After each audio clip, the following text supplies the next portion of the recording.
Good day for a friend's new project day, and we have something rather different, probably the right word, in as much as it's not really a repair job, but it is a custom job. I'm customizing a guitar, and for reasons that I don't really need to explain, I'm not allowed to show what is really written on this headstock because it is not what it seems to be, this guitar. So I think you pretty much know that what this is supposed to be. And for want of a better explanation, I've called it a Blackendecker. And of course it's not Blackendecker. Blackendecker make power tools for the hobbyist and the DIY man. And yeah, I think it's pretty straightforward what this is a replica of. And it does have a replica truss rod cover being put on there. I've covered the name up for very good reason. I a few years ago did actually renovate and restore an original 1964 Rickenbacker 330 series guitar, and I restored it to basically how it should have been in the 60s, and that included re-radiusing the fingerboard, straightening the neck, installing original pickups or changing the pickups, all new electrics, proper plates, proper bridges, proper everything, and it was a big job. And I did it a few years ago and it came out really well. Some of the Rickenbacker enthusiasts would say I butchered it, but that's up to them, isn't it? At the end of the day, the owner of the Rickenbacker was really happy with the work I did. He still loves it to his day, and he took a guitar he wasn't that keen on to it, and when I gave it back it became his favourite guitar. So anyway, so this is a completely different thing.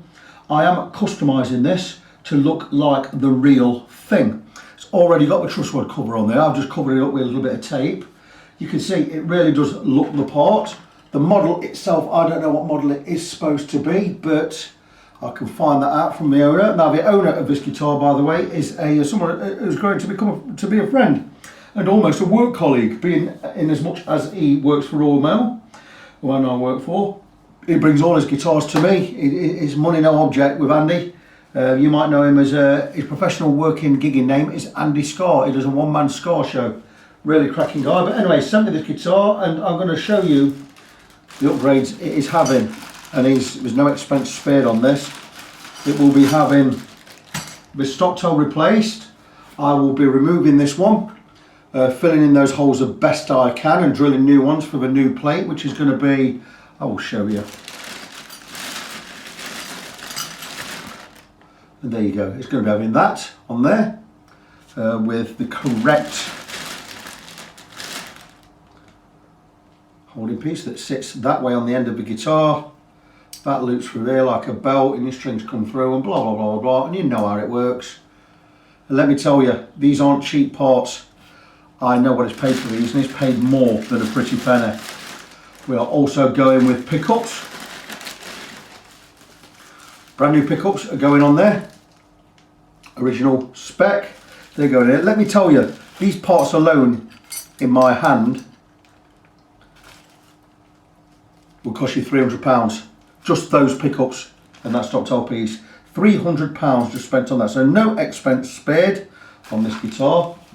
Everything else, as far as I know, is staying in. Now, quite difficult to price a job like this up, so I'm going to do what I normally do, and I'm going to do this on a time-based thing, and I'm going to work out, once it's done, I've worked out the time base. I'm going to just alter it just a little bit, just for a mate rate slightly. Quite a lot of work to do on this. The saddles, that looks pretty good. I've not had this plugged in yet, so I don't know what it sounds like. I was told that these pickups are slightly microphonic. I'm hoping the new pickups fit the same way as the old ones. I'm not convinced that they do, but we'll soon find out. Let's have a look.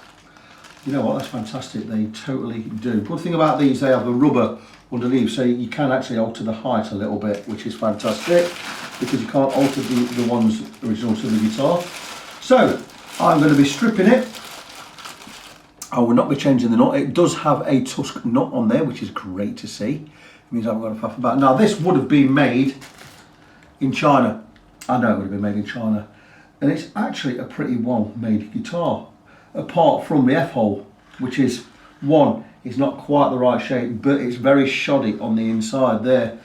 And you tend to get that with the cheaper guitars, and it's finished really badly on these edges. Nothing we can do about that. We're going to leave it as is.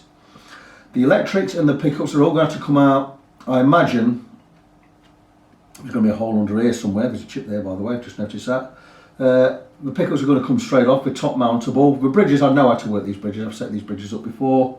Going to be changing this out, drilling or filling these holes. I don't know how I'm going to do that yet. We'll cross that bridge when we come to it. One thing that surprised me on this guitar, the fingerboard is glossed. I really don't like that because this wood, whatever wood it is, and I don't think it's not rosewood, it could be a cheap derivative of rosewood, could be pal ferro or something. The thing is, this wood needs to breathe, or it needs to get some moisture in there. If it doesn't get any moisture in there, over the time, I believe it's going to dry out and possibly crack. I don't know that for sure.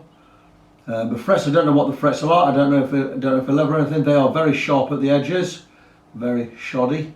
Not too impressed with that. So this may need the full bit. It may need a fret level, dress, complete electrics overhaul, and the modifications doing down here. It is not going to be cheap, but Andy's not bothered about that. He's paid a lot of money for this guitar. He told me the reason why he doesn't want an original. And even though he probably does want an original, he says because he's gigging, he's going to use it for gigging and that, it's going to get knocked about, it's going to get played, it's going to get left about on stage, and if anything happened to an original one, he'd be pig sick. He says, so I've gone for this. So he says, do your magic with it and see how we are. I'm going to look at the pots and everything. If we need to change anything pots wise, we will also do that, any of the electrics. I don't know what's in there, I've not looked. Oh, there's also this sticker. It supposedly sits between the two pickups. Now the sticker is too wide to sit between the two pickups, so I'm going to sit it slightly underneath. It's that. I have no idea what it means, but we will get that all in there. Quality of that, it's a little bit, it's not perfect, it's a little bit grainy. I hope you didn't pay a lot for that. There's no need to pay stupid money for things like that, but it will do the job. This is one of those things, once you've stuck it on, it's on, so I'll make sure I'll get it placed right. I'll go, because I do have some pictures. Let's see what Dave's put in here for me. Oh, he's put a set of strings in there. Oh, look at the love it. No, he's got one of these. That is not an original one. That is just, that's crap. My goodness, who made that? Oh, maybe he made that himself. Possibly. Certainly looks like a DIY. So we're not going to go with that, we're going to go with this one. Right, that's it. Yes, that makes all the difference. That makes all the difference. Okay, so we're going to go with that. It'll be a, I'll go stick it on, I'll go to feel it too. So, the guitar it replicates is this one here at the back. The one there, just below my index finger. I don't know what model it is, but no idea. But that's how that works. The P sits just proud of the, let me just get this off here. I don't need it on there, I'll just peel it off. Because I will be cutting round this transfer to get it placed right. That's already pretty cool, that's good. So let's see where we are. That's going to go there to there, and it is going to sit, oh, it's not going to sit that proud. It is a little bit smaller than it ought to be, I think, according to this picture. But I can only work with what I've got. So, yes, it certainly is a little bit smaller.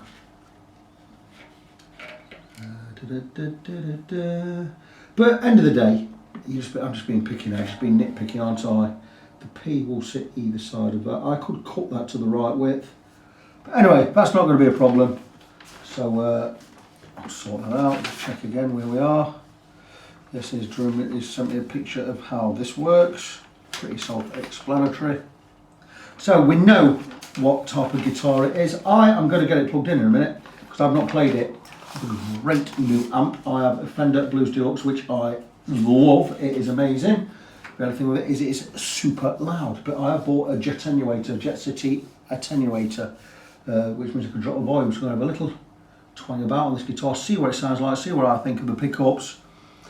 And once that's done, we're going to crack on, start looking at the electrics. The first thing I'm going to do, I'm going to plug it in, I'm going to play it, I'm going to get the string, once that's done, I'm going to get the strings off. Once I'm happy with the electrics, we're going to get the strings off, we're going to check the frets, then we're going to start stripping this and getting into the guts of it, looking inside, looking underneath, looking around, seeing what's what, and we can crack on with the work. There is a good day and a half in this, I imagine. Maybe a little bit more, I don't know. But we will see. I would have thought this would be one of those jobs, if I started it this afternoon or started it tomorrow, I would have it done by Thursday. Definitely have it done by the weekend. I am behind schedule at the moment. I should be starting a refret this week. I'm not going to get that done now. At the earliest, that's probably going to go on the bench Friday. More news about that later. Fantastic guitar. It will be a Michael Kelly guitar. Absolutely stunning piece of kit. Watch out for that one. But for the time being, we're going to concentrate on this, what I am calling a Blackendecker. And I think it works because the guitar's white, it's not even black, it's white. And it works because it's not what it says it is. So we're going with a Blackendecker. So a Blackendecker custom guitar. I will have a tinker, have a play, and I will come back and we will talk about what we are going to do next. What I'm trying to do at the moment is find my video controller. You know what? It's one of those things you just put it down. It can be under this piece of paper, surely. That's not right here. There you go. My little gadget for turning you off. There you go. See you soon. So digging a little deeper, I've removed the stop tailpiece and the pick guard, blah blah blah, and I've had a look underneath. And these are small pots. They have a big C and an F stamped in them. I don't know what they are. I've just removed the pickup wires. Very straightforward wiring in there. Need to tidy some of this wiring up just a little bit. You know, there's nothing untoward in there. The pots, I don't know what they're like. They've got a C and an F, then it says C-H-E-R-K, or C-H-E-R-X-F-A-N, or is it an X? Is it an X or a K? Try a second. C-H-E-R-K-F-A-N. In English, that would be chirk fan. That means absolutely nothing. And they've got a number on there, R1610. So they're all the same parts, they've all got the same suite.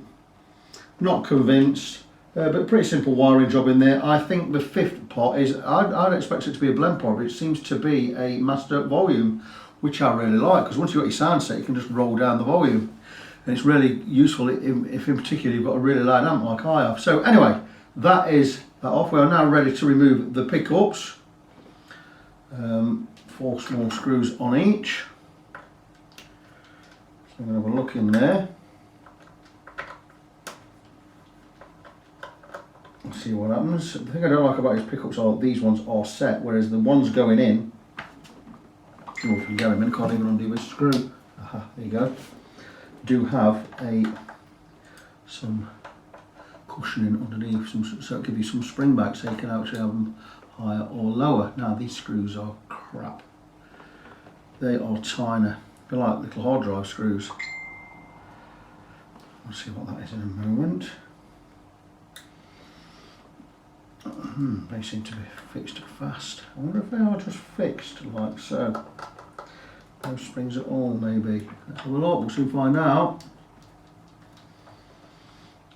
Cord. Cord's a problem, let's have a look. Okay.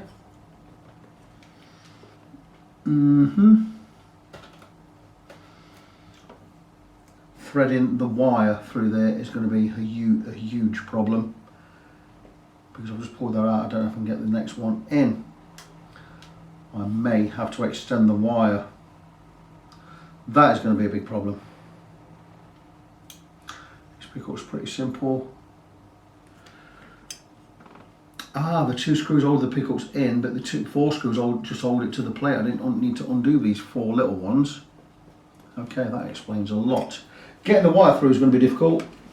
We'll just check some text. It's from the area of a guitar. Thanks mate, top service as ever. That ding was on it before I bought it. Yeah, I knew that, I was just checking. We hate to see dings on guitars if we've not noticed them before. Things I've not checked this guitar over. Andy came in with it, we had a look at it and that was it. It went in the bag and it was just put aside because I was busy with other work. So let's just remove this pickup as well. Now it may be that I just have to thread some string through there and pull, tie it to the pickup wire and pull the pickup wire through. There will be a way, we will get it through there. Don't worry about that. And this is the bridge. And there you go. Pretty straightforward. Decent, because it sounded okay to me. That's right, how do we tell the bridge from the neck? On these we don't, so I'm going to put stick a B on there. Not a real one, that'd be stupid. I'm going to glue B's to things. So I'm going to put a B. That's alright, bridge. Prove to you what I can write. There you go. We can tell what it is yet. Bridge.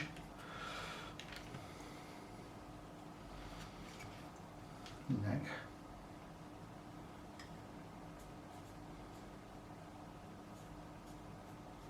I don't think it's going to make a difference with these pickups. I think they're going to be exactly the same. So let's have a look at the other pickups. These may be marked different. I don't know.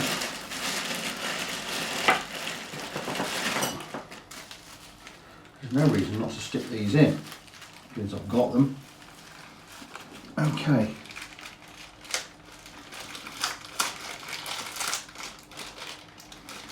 Okay. Screws are there.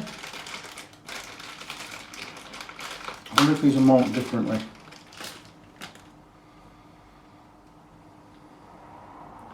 Normally the bridge will have a shorter wire.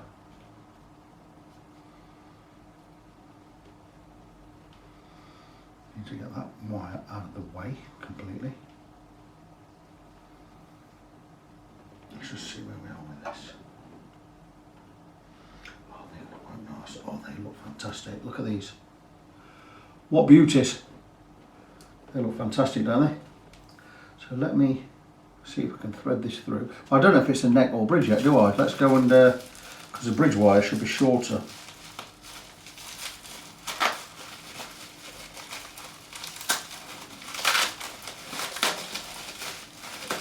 So you're learning as I'm learning. I would imagine that these pickups, are they brand new? I have no idea. I don't even know what they are. This one's got a 31 on it. The last one had a 30 on it. So, of course, the lead wire is going to be exactly the same. What I'm going to have to do with these is measure them. There's one, there's one. Right, long wire. So the shorter wire would normally be the bridge. So that would say this is the bridge and this one's the neck. Makes complete sense to me. Which way do they go? Does it really matter? Should I measure them or should I just stick them in? Right, where's that going to go? It ain't going to go nowhere. It'll just stop somewhere. Let's just twist these two wires together. I think we've got enough lead wire here to not worry about having to cut a little bit off. I'll just twist these together and it should find its way through. Okay.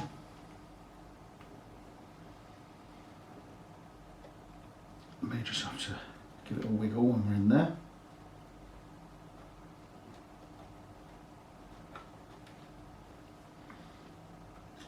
Oh, it's trying to get through there. Oh, does he go through there? Oh, whoa. We're good, we're good, we're good. Let me show you. Oh, look at that. Look at that. Do I win a prize for that? It goes through to the bridge pickup like they ought.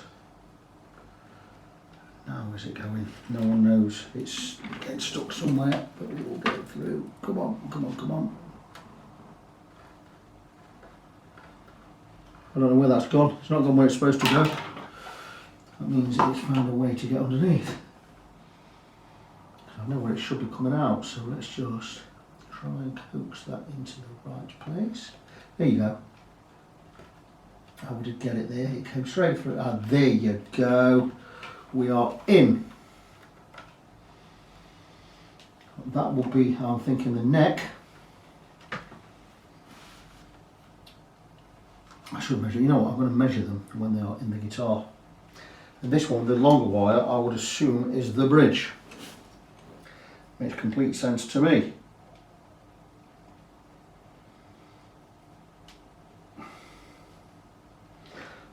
measure them, couldn't I? The higher measuring one being the bridge. If they're both the same, it doesn't matter, does it? Right, let's be lucky. We're not being lucky, are we? That is a little bit stubborn. I may just cut that off. We'll bear some more of that wire later. I'll cut that off, it'll be easier to thread through. Okay.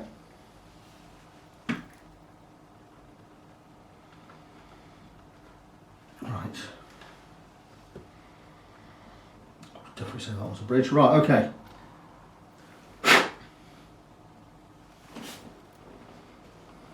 New screws, guys.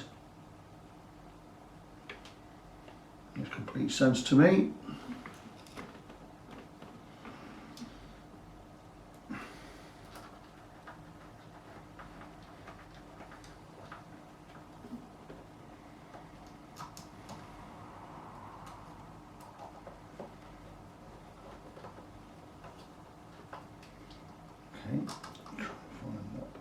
There you go. Beautiful. And the holes do line up. How good is that? That's really good.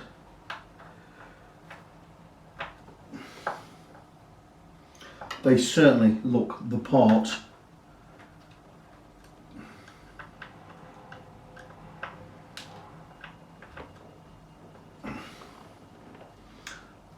Much better.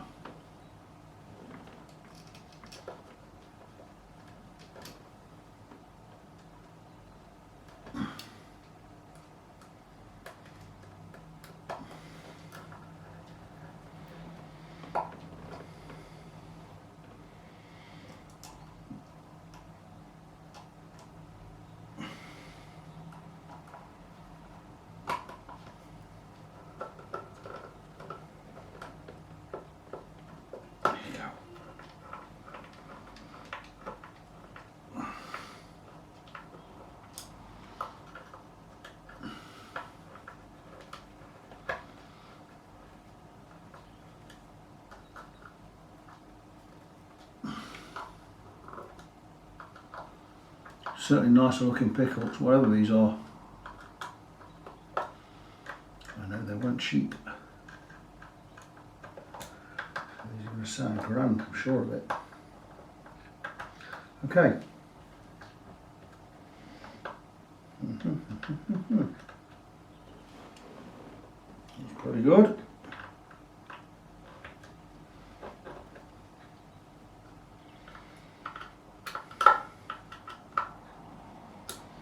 It could be exactly the same pickup. I don't know. I will measure them. The highest, there's no way this is going to be the bridge pickup because it will not reach where I need to wire it to. I might even extend this one because that way I'm not going to be struggling, and we can just seal all that up, extend the wire, and that'll be fine. Moved on just a little bit. I've got the new pickups in. They're not soldered in yet, but they're where they need to be. I've got the P sticker on there, whatever that stands for, I don't know. We're sticking with the electrics we've got in there. One thing that I have gone and checked though is, and it puts the price up a little bit on the guitar, it does need a fret level. There are 10 high frets, 4 of them particularly high. Now, we do have is it a 25.5 inch scale length on these? No, it will be a 24 3/4. 24 3/4 scale length on these. I've been across with the fret rocker. My goodness. Listen. How high is that? Then this one. Is it this one? And there you go. We're going to go across with the fret rocker in a little while once I've got the electrics in and everything. But I'm going to drop off this one for today. It was all about just getting it checked over, seeing what it needed. Now we know that it needs a complete fret level. It does alter things slightly. It means I'm going to have to spend more time on this, so it's something I'm going to continue with tomorrow. I'm going to put it away for now, and I'm going to go back onto the guitars. Well, the guitar I'm already working on, because that's another one that's got to go out this week, and that's got a day's worth of work left in that. So I'm going to go back onto the Strat, and I'm going to come and do this one. I'm going to start on this one proper tomorrow. A refret I was going to do this week, I may get it started Friday, but I'm going to get in touch with the owner of that guitar and just let him know that I will start that refret next week. I've also got something coming in, believe it or not, from Japan. Yes, I mean from Japan. I don't mean the guitar was made in Japan. I mean the guitar is being shipped to me from Japan for me to do some magic on the neck. If you remember a few years ago when I stripped and rebuilt a Warwick neck that needed a truss rod replacing, and it was a non-removable one, we ended up steaming the fingerboard off and blah blah blah blah blah. I've got another of those coming in. The guy has seen my video, he said I want you to do it, blah blah blah blah blah. It ships the base over now with neck, the body, everything, and he wants me to do my magic on that. It is not going to be a cheap job. It's going to cost him a few £100, maybe a little bit more. Well, I've quoted him 300 quid. Well, I quoted him 200, but then he says, oh, a twist has appeared in the neck over the last short space of time, which he hadn't mentioned before, and he still shipped it. He didn't talk to me about it, so bang, I've stuck an extra 100 quid on there straight away, just before we go at it. But more about that one later on. Got some really exciting projects coming up. Like I said, I've got a fantastic refret coming up, a Michael Kelly guitar. That hasn't just got binding, it's got inlays and everything. It's got abalone inlays. It is amazing. So that'll be a new experience, working through abalone and around binding at the same time. Going to be a real good job. And we've got this one. You know, really exciting stuff. Come back tomorrow. So moving on, I did a dry fit of the pickups. And everything is all nice there. The sticker I've just moved slightly. I had to just twist it around just a little bit, so I've done that. I've pulled the pickups out again without soldering them in, and there's a reason for that. Reason being that the lead wire on the neck pickup is too short. It will just reach the pot, but I'd have to really stretch it to get it soldered on. So I'm going to have to extend this neck pickup. Now I've marked them up, neck and bridge. Not that it really matters because they measure the same resistance. This one, the neck, is 11.1 k ohms, and the bridge is 11.85 k ohms, so we're exactly the same output. This being the longest wire anyway, I decided to extend this one. Now I'm going to put a big extension on there, but the problem with this is we don't have massive holes to thread these through, so I'm going to have to tidy this up a little bit. I might even shorten this wire just so I can have the actual longer bit not going through here, but we'll see how we go on. I'm going to get some wire stripped. I may go with something a little bit thinner, I don't know. And I'm also going to heat shrink wrap everything, which again is going to make it a little bit thicker, but we need to make sure we've got it heat shrink wrapped so we don't cause a short anywhere. Not a major problem. I've just got to be careful with what I'm doing. Once I've got the electrics in and working, we're going to move on to the frets. I'm going to show you. We're going to have a camera. We're going to move the camera. We're going to go back to my setup bench. We're going to have a notch straight edge on here. We're going to show you how straight the neck is, and we're going to go across the frets with a fret rocker. Some of these frets are, I won't say extraordinarily high, but they are very high for frets. So it's not going to play right unless we level them. So today, it's mainly what I'm going to be concentrating on. I'm going to get the electrics sorted out, get everything working down this end.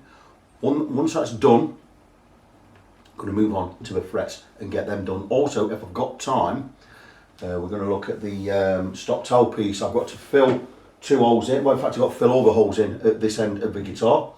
What I'm going to do is we're going to probably either shape some dowel or get some thin dowel, or we're going to plug with not so much match stalks, but that kind of thing, and just build them up. We're going to get some epoxy in there, which I'm going to mix. Probably going to mix some epoxy with probably get a little bit of white nail varnish in there, just so it gets it the right colour, because we're going to need this all smooth at the end. It's not going to be a perfect job, but it's going to be decent. You know, if I really wanted to do it perfect, it'd be another 50 quid on the job, because I'd be having to get everything all level, get it all right, do some colour matching, and get it all polished up using lots of different grits of sandpaper. It can be done, I can do it, but it's a lot of work. I actually asked someone if they'd do me a drop fill on a small chip on a guitar the other day. I said, well, I'll do it. I said, but I'm going to have to charge you 2 hours for it. Do you want to pay 60 quid for something you can do yourself? And he says, you know what, I'll have a go at it myself. And I thought, yeah, good, because I didn't really want to do it, I'll be honest. You know, it's it's good, it's fine, but it's a lot of polishing, a lot of different bits of sandpaper, and to me, is it really worth doing?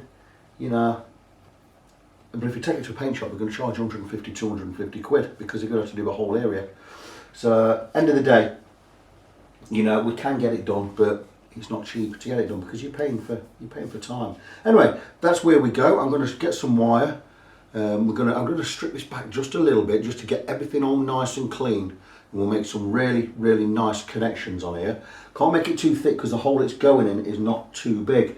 And this one here, I need to get 2 wires through that one. So getting 2 together, you know, like so, you're going double the thickness, aren't you? But anyway, see what I can do.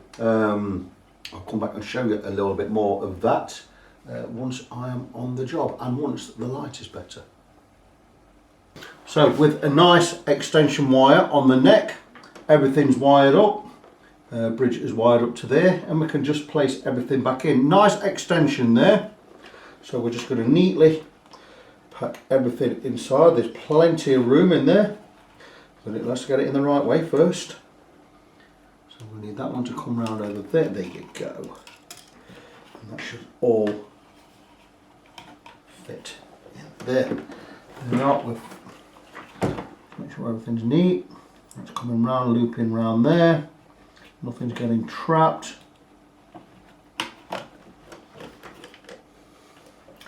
So for some reason, something is not sitting right. So let's move these wires just over here. Here we go. Now we look in there. That looks pretty good to me. So we'll stick 1 plate screw in there for now. Screwdriver. What I'll do is before I move on to the neck, I will be testing everything. So that's 1 in. I've got something lifting there, that's not good. So that means we've got a wire trapped. Didn't think it felt quite right.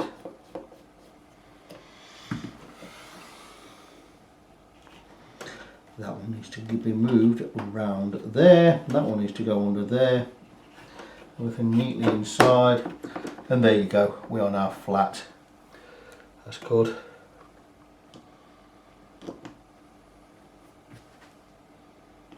I'm not going to screw everything down right now because I need to check the electrics are working, but what I can do is, oh, this looks great, I can place everything where it needs to be.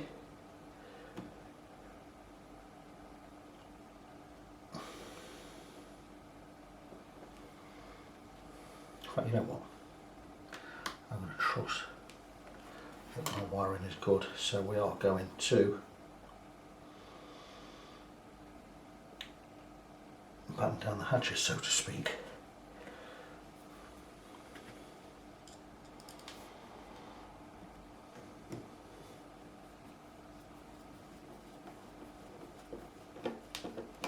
Just loosely in these for now.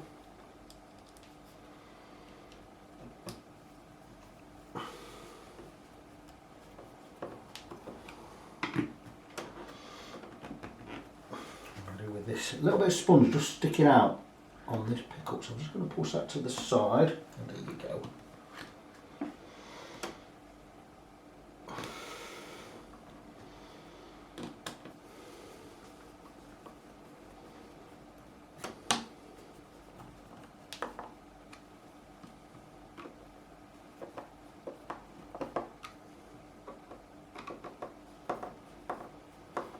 Well, I may as well check everything while the camera's running. So put everything on full. In the middle, amp on. So the valves warm up a second.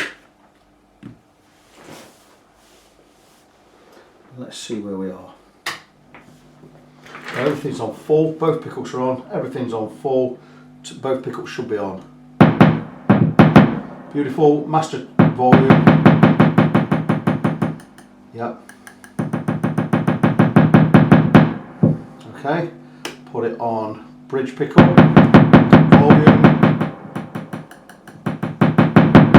Nice tune.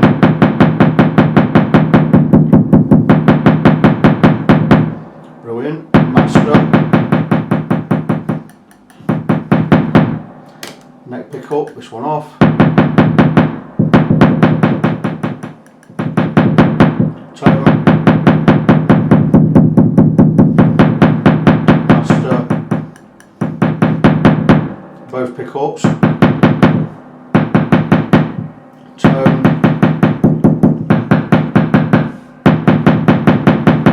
tone, master,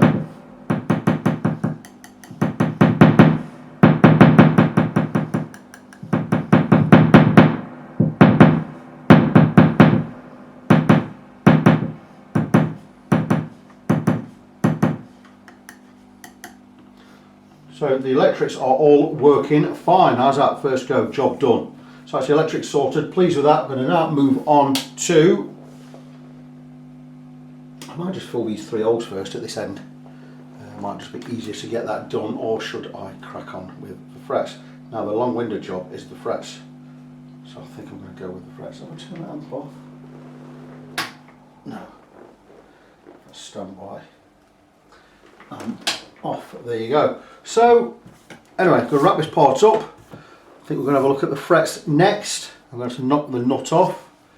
I'll get the nut knocked off. We'll take the scratch plate off, or the truss rod cover off, and we'll come and have a look at these frets. I'm going to get the other bench set up. We can have a proper look over there, and crack on, get these frets done. Okay guys, you can see the whole fingerboard, and I've just got a notch straight edge going across the fingerboard, and we are just about as level as we can get it. There might be a little bit of backbone in there. We're just going to slacken off the truss rod just a little more using a T-bar, 4mm. It's not a T-bar, but it's the same kind of principle. So we just nipped, it's got a bit of a nip there on the truss rod, and there you go, we've got relief in there. So we do need to tighten it another turn. We also have a little bit of backbone there, so it kind of goes up and down like a, this is common, especially in the cheaper guitars. Your truss rod only really works from the heel to the 2nd fret anyway. It doesn't work up here. That's why you sometimes get that little dip down. So it kind of goes burt, burt, burt. And what you do is you go for a best average. So you're looking for the straightest you could possibly get it. Now I've still got a tiny bit of relief there, tiny bit of bow there. I still want to get rid of that relief because this is the area I'm concerned with, because where you do most of your playing. Another 1/4 turn on there. Just keep testing and checking. Right, here we have, seems to be pretty straight there. It's pretty much as straight as I can get it. Put the rest out on the frets. That's pretty good. Just check again. I may get my light pen on the case just to check through. I do have a light pen I can check with just to see if we get any gaps anywhere.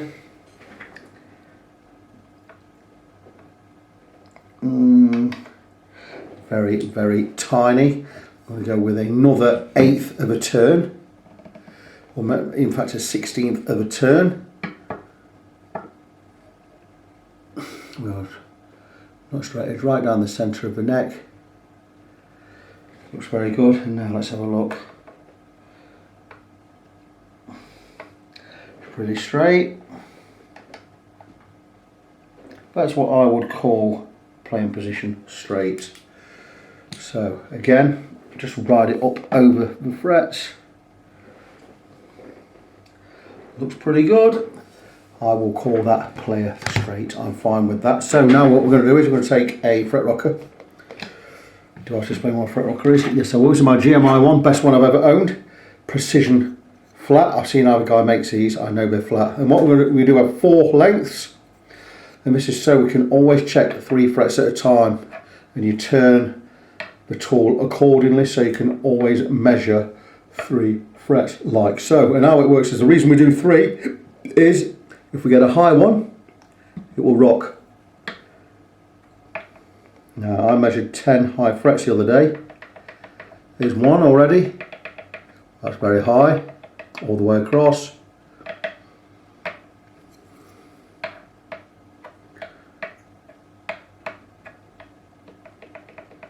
very high, all the way across.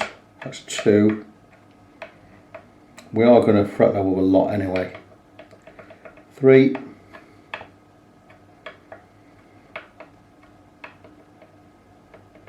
4. All the way across. I'm going to mark these off in a minute so I know which ones to work on. I'm working on a lot.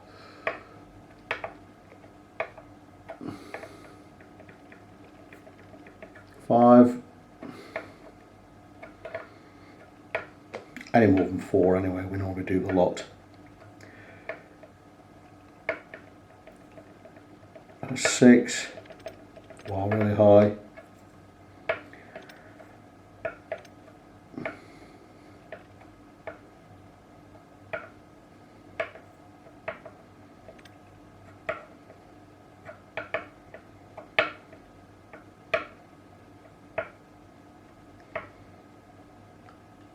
'A little bit on there. 7, I believe.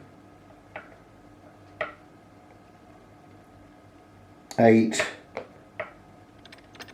9, 9, and the ones we have high spots on and in all 3 areas. So we have 9 high frets. We are going to skim across the whole lot. Once I'm happy that the guitar neck is straight, pretty much am. Yeah, very happy with that. Going to cover the pickups, and just to protect those, I'm going to tape up the whole fingerboard, and I'm going to skim across with a fret level, or fret leveling bead. Let me just get these pickups done first. We don't want any crap over there. So yeah, pickups all nicely protected all the way around.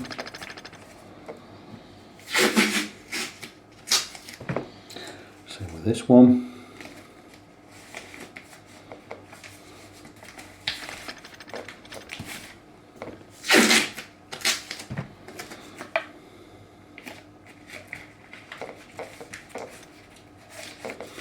You can't see what I'm doing. I'm fully protecting the pickups by taping over them using Scotch 3M low tack tape.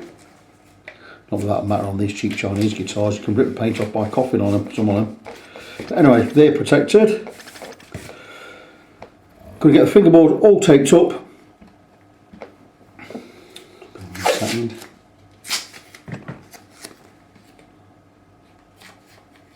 I'll come back and we'll crack on with the levelling as that.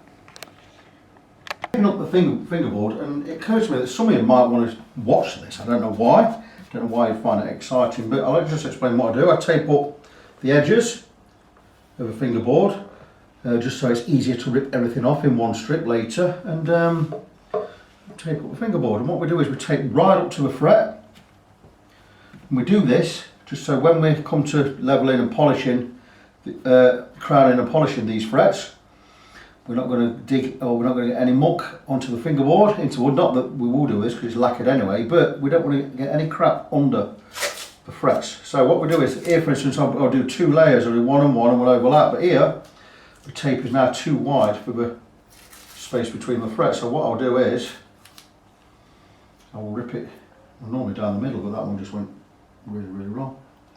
But we'll just tape up one side, then the other. Like so, and tape between the frets, just like that, as you do. That was a really, really bad example because I ripped too much tape off on one side there, but we can go, there you go, little band-aid solution there.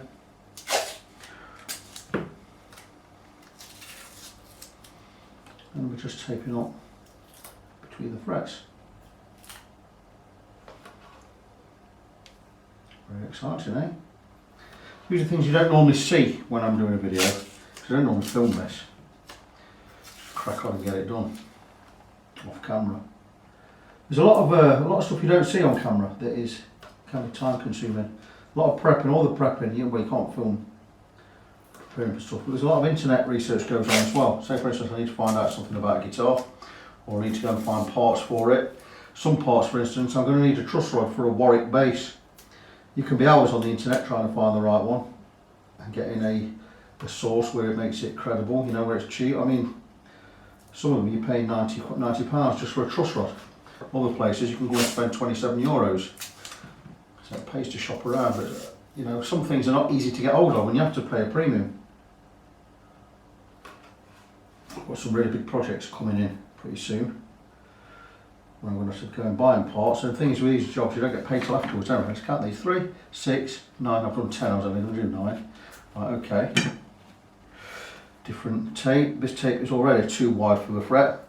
That's a 25mm tape. I'm going to now move on to a 19mm, and when I get up here I'll move up to a 6mm. Highly exciting. Yep, already got an overlap. When you get a nice thin one, I'm going to go 1, 2, 3, 4, 5, probably 6 with the thin tape. So I'm going to go, well, I'll go 5. I've left room for 5, so that's good. And if I happen to get a thin bit, we'll start at this end and work our way back. So again, you see how it all works. All pretty straightforward. Nice thing, I should just fit in there. We don't want any overlap anywhere because you're not going to get a right good polish on the frets if you overlap. And there you go. So I'm going to be pretty good all the way along now.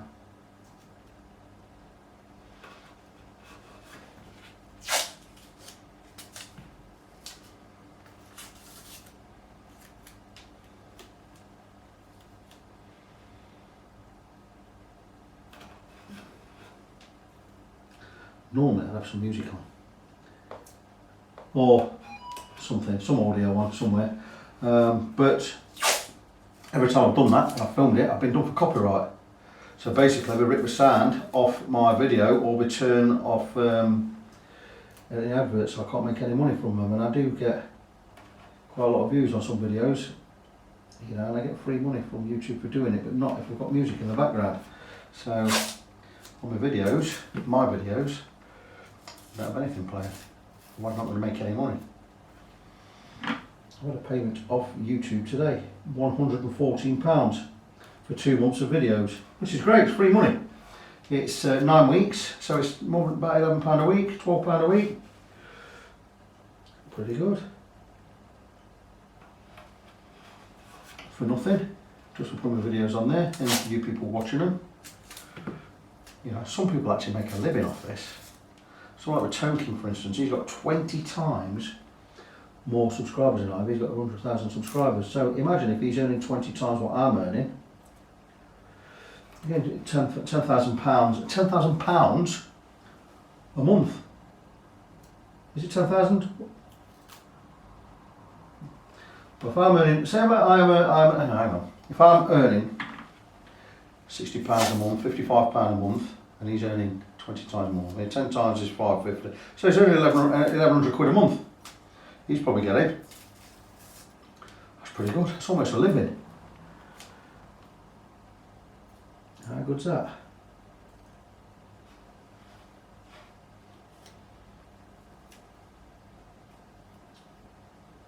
Pretty good, eh? So you're not really earning a living, but I'll tell you what, £1,100 a month, I'd like it. That's more than I earn doing this job. I think the most I've earned in a month is about, probably just under £1,100. That's since I've been self-employed last May. This does not pay me a living, this job. This is why I've got out and got another job. But it is, I'm not complaining. I think a lot of my thing is to do with location, because I'm out of Nottingham. I'm in a small town out of Nottingham. You know, you tend to get clients aren't really at a premium. I know the cream will come to me because I'm good at what I do. Now, for instance, I've got a guy who's sending me a bass from Japan because he needs his neck fixing. And he's seen me do it. And he says, no, you're the only guy that can do it. I said, why don't you just come buy it on my neck? Cost you 700 quid. He says, no, I want you to fix this one. And when all said and done with shipping and everything, it's going to cost him over 700 quid. How amazing is that? I've got a neck coming all the way from Japan. Brilliant stuff. It does need a lot of work though. It's got a twist. It's got a non-removable truss rod that needs removing and replacing. So it is a big job. Now, I did do it before on a Warwick base a few years ago, and in hindsight, I mean, I charged the guy £100 for doing it because it's the first time I'd done that kind of job, and I was basically learning how to do the job. But in hindsight, I should have charged him 400 quid. But anyway, the guy's seen the video. He says, yeah, this guy can do it. He says he can't buy a neck, he probably just has to go and buy another base. It's a Warwick, German-made Warwick base. They from '96 onwards, they had non-removable truss rods, and the things, the truss rods are rubbish. They snap. Well, it snaps this. So he wants me to replace it. You know, I said, well, yeah, okay, I'll do it, but it'll cost you. I did quote him quite cheap, £200. He says, but in the 2 weeks since we've been talking, the neck has also developed a twist. I thought, oh yeah, okay. I don't see how it's developed a twist in 2 weeks. I think he probably already had it. He either didn't know, or he just decided not to mention it. Now he's shipped it to me, then he mentioned it after he shipped it. So end of the day, so I've told, well, I haven't told him that. I'm going to tell him I'm going to be adding money onto what I'm charging. And I'm probably going to be looking in the region of £350 for the work I'm going to be doing. It is a big job. Last one I did was something like 45, 50 hours of my time. Well, this one's going to be considerably less, I imagine. Probably going to have 30 hours, but I'm certainly going to be charging. My working rate is £30 an hour. For something like a repeat customer or a big job, I probably charge £25 an hour on a job like that. So if I do 30 hours at 25 quid, it's 750 quid. I won't be charging that, but I'll certainly be charging. I want to be charging half of that. I've got to time the job anyway to see what it takes. And sometimes you just have to play it by ear and do the right thing. And sometimes, you know, you don't want to charge, you don't want to rip people off. But at the end of the day, he sent it halfway across the world. And he wants me to do it, so I know he's going to pay. And I think money's kind of no object with this guy, which is great. But at the end of the day, it won't sit right on my conscience if I'm ripping everybody off. I don't want to rip everybody off. I want a fair price for a fair day's work, which is great, isn't it? So it should be. Anyway, back to this one. It's now all taped up. I'm going to go across again with a fret rocker, just to mark up all the frets that need work. Those that are particularly high, I will attack with a file before I get the levelling beam on there. So that's the neck all ready for levelling. Now I was going to put it on the neck jig, but you know what, I'm not going to, because it's pretty sturdy where it is. I can get a little bit of padding under there just to stop it slipping or stop any slippage. Got this great stuff. Basically this is a yoga mat, this is what I work on, and these are offcuts.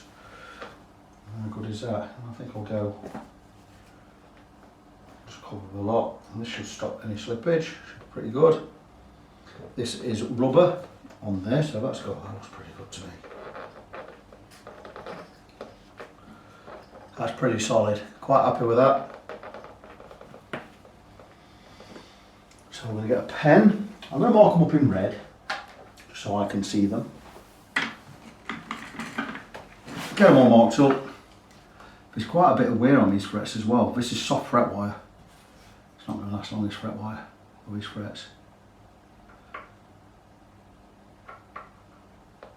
That one is all the way across.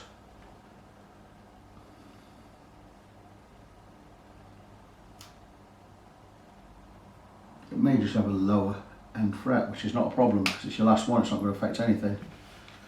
So I'm probably going to level up to this one, ignore this one, the last one. Because they're level going up to that. That's beautiful.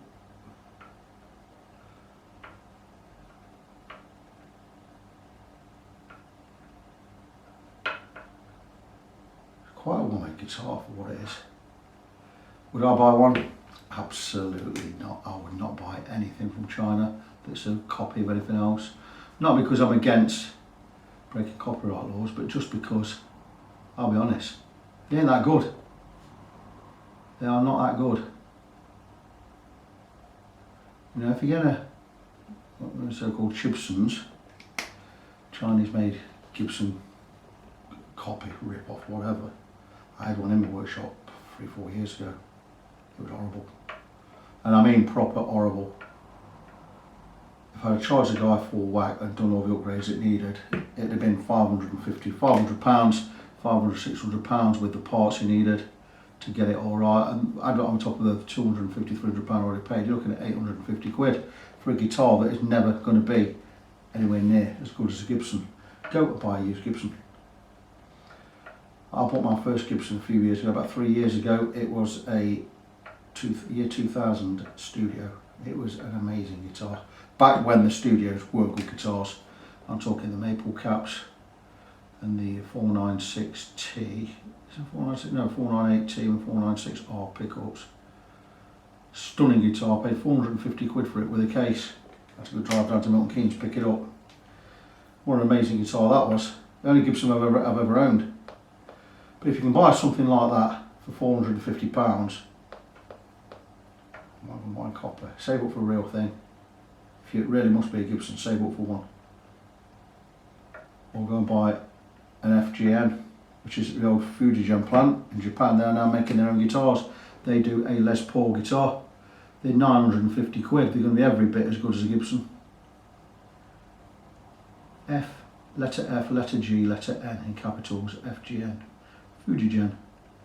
We know Fujigen made fantastic guitars, 70s and 80s. Oh, I'm beyond. But yeah, I'm not into that kind of stuff. Our main guitar now is a Fender Telecaster, 2008 Fender Telecaster, Fender American Standard Telecaster. I modified it, of course. It is amazing. I got a great deal on it with a moulded case, just over £600. I had to drive a fair distance to fetch it. But wow, what a guitar, and I modified it, and it's just amazing. It's cost me, even with the mods, it's cost me under £800. It's a wonderful, wonderful guitar. I only have 3 electrics. Do I have 3? No, tell me why. I only have 2. I have my Telecaster, one I've just mentioned, and my Edwards Explorer, which I have modified and resprayed, refinished. Every bit as good as an ESP Explorer. It's actually made by ESP in Japan. Edwards guitars are ESP Japan. But that guitars cost me a lot with having it all refinished. It cost me more or less double what it cost to buy originally. But what an amazing guitar. They're the only 2 electrics I've got. And I do have parts to build 2 more. I have 2 Fender necks, 1 telly, 1 Strat, and I have a telly body and a Strat body. Both Fender bodies. I've got both necks are Warmoth, and the bodies are both Japanese Fenders. So parts casters. So I'm going to build myself another telly and a Strat with mods I like.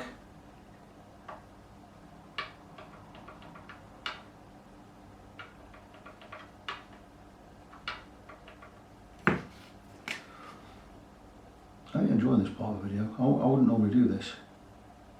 I normally have some music on, I'll be doing this anyway, just off camera. Just marking up the frets so I know where I need to work the most. What I'll do with these bits I'm marking in red, I'm going to remove with a file. Wow, that's big. Remove with a file, and then I'll go skim across a whole lot with a levelling beam. I'm going to create a little map where all these really high ones are. We are 1, 2, 3, 4, 5, 6, 7, 8. We're already 9 frets, so it's more than I measured a little earlier. But these frets are pretty good down this end, not so bad.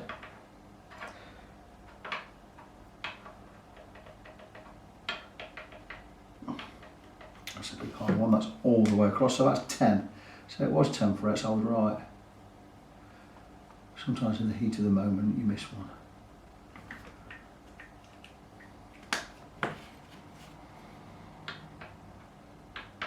Now I didn't check the radius of this guitar. I'm assuming looking at it it's going to be about 14. I'm going to go with a 14. Maybe it's a 12. I don't know what these type of guitars are supposed to be. Looking at it, it's pretty flat. I'm going to guess 14. Could be completely wrong.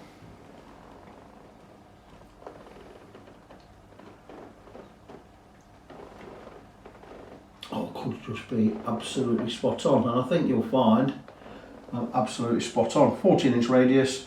So what I must do is check the first and the last, because if these two aren't right, we're not going to get them all wrong in between. So I need these two to be right. Let's have a look. So I'll go right across the top of the fret. And that is beautiful. And that is also beautiful. So that's great. So by using a leveling beam over the first and the last there, we can maintain that radius all along the length. I ain't going to do it with a leveling beam. I'll just get the leveling beam out just to show you how we work these. There you go. I'm going to need to put some fresh paper on this in a minute, I think. Oh, I don't know, might be alright.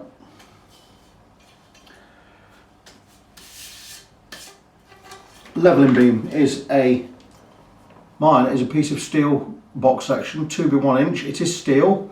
Both edges are ground perfectly flat. This one actually isn't, so I don't use that anymore, but this side is ground perfectly flat, so I use that. And what it is, it's just a matter of going across the frets, up and down, following the radius. This is some 240 grit sandpaper, which will remove quite a lot of material in one go. Normally on the other side I'd have 400 grit. But because this has got a tiny dip in it, I don't use that side anymore. So I'm just going to be using this side, but I ain't going to go with that right now.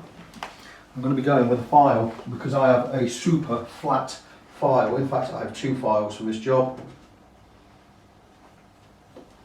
I have a leveling file which I bought from, I can't remember, name of the company, is it Chris Allsop? Diamond coated, perfect for leveling frets. Just tend to be a little bit coarse. And then I have this super fine Swiss made file, which is my favourite, made by Gladon or Valorbe. This is a number 4 cut. It is so smooth, yet it's so sharp. And one side of this is absolutely flat. It's as flat as this diamond one here, which is precision ground. It's fantastic. And this is my preferred one. I've had this a couple of years now, and I'll always buy this. It was £22. It was amazing. So what I will do on these frets, once I've written them down which ones need work, I'm going to create myself a little map. I'm going to number the frets and where they need work. So I'll do this in 3 areas, and I will, for want of a better thing, I'll call the centre area 2, the far side I'll call 1, and the near side I'll call 3. And so what I'll do is, my first one is fret 3. The next one is 6, 8,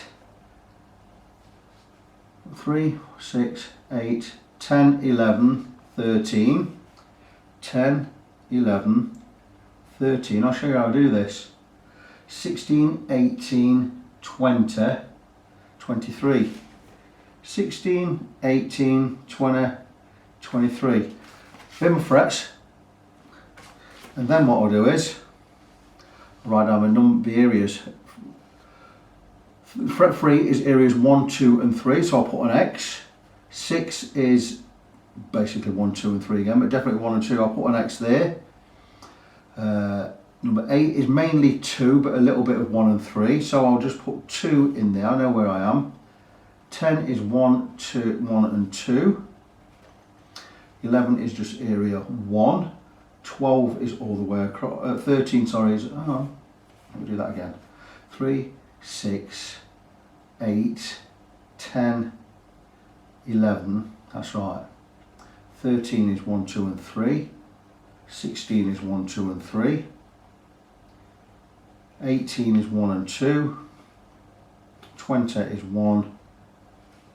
And 23 is 1, 2 and 3. So there you go. So the top number is going to be the fret number, and then that's the area. So I've got fret 3, areas 1, 2 and 3, fret 6, areas 1, 2 and 3, fret 8, areas 2, fret 10, 1 and 2, and you get it. You see how it works.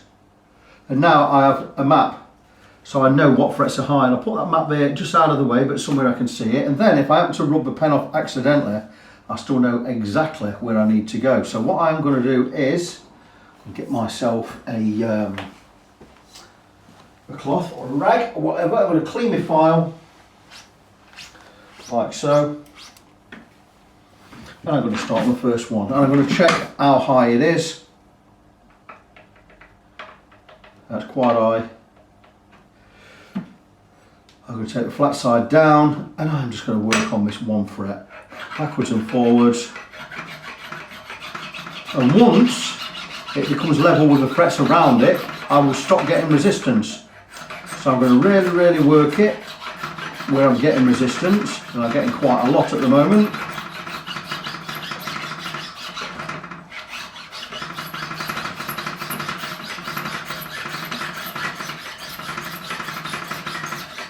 You hear that?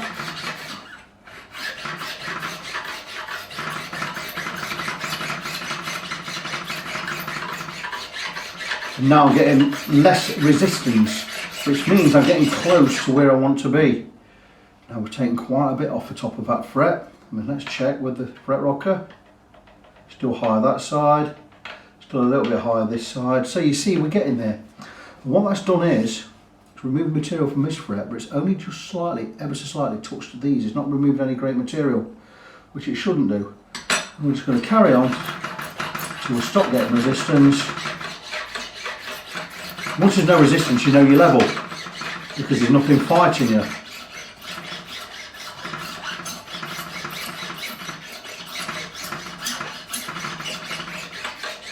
That feels pretty good.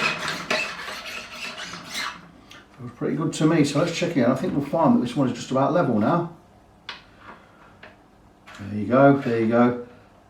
Still a little bit on that far side. And again, yeah, I can feel giving the resistance there. But now it feels good, so let's check again. And there you go, that fret is now level. So we're going to check one back and one forward. And there you go, that's fantastic. So we've now leveled that fret. Going to rub. You're not seeing from where you are, but this fret is now flat across the top that way. We're going to have to recrown that layer. We're going to recrown a lot anyway. But next one is going to be fret number 6, and again all 3 areas. That's why I marked them up, but I also have the key or the map over there because I can see which one I need to work on. Flat side down again. I'm going to work going this way now so I don't rub the pen off everything. If I wanted to, I could work 2, 3, 4 frets at a time.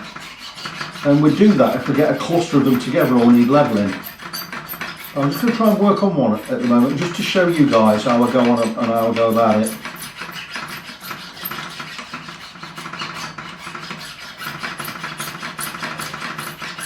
And you'll find that the higher ones are the ones with the most wear. It's because they are high. But they're going to get the most wear. So, this one I'm working on now. We'll check where we are. Still high in the middle, very high at the edge. I'm going to ignore rubbing my pen off, I'm not bothered, I'm just going to really work this fret. So you can see, it's quite a long process. It's not something you can do in 2-3 minutes. But this way, it saves you removing material from all of the frets. Now, once I've removed what needs to be removed and got it really, really close to where it needs to be, then I'll go across with a levelling beam and do the lot. And when I do that, I'll have all of the frets marked up in pen. And when all of the pen's removed, you'll know that all of the frets are level with each other. Now obviously, doing that, we're going to be making the frets lower. And there is a certain point where we get too low and we cannot recrown them. So that, in that case, we'd go for a refret.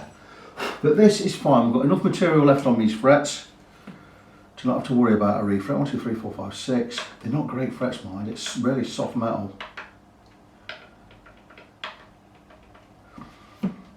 And that is never that great. 1, 2, 3, 4, 5, 6. I'm going to actually go with my other file in a minute. I'm going to go with the heavy duty one because I've already used it and I bought it for doing this job. So what I'm going to do is, I'm just going to check this one more time. Still high, still high. Okay, I'm going to pen this one. Normally what I do is I take a different colour and pen the ones around it. In fact, I'm going to do that. I'm not going to be lazy. I'm going to get up, get a green pen. Because what I want to do is I want to remove the red, but the ones around it I hardly want to touch anything. So I'm going to mark these up in green. And it's okay to get into them a little bit, but I don't want to be removing a lot of material.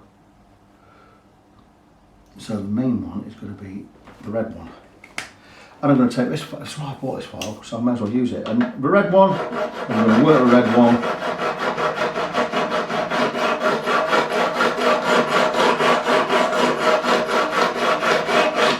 And that removes a lot of material quickly, but it's also removing stuff from the green.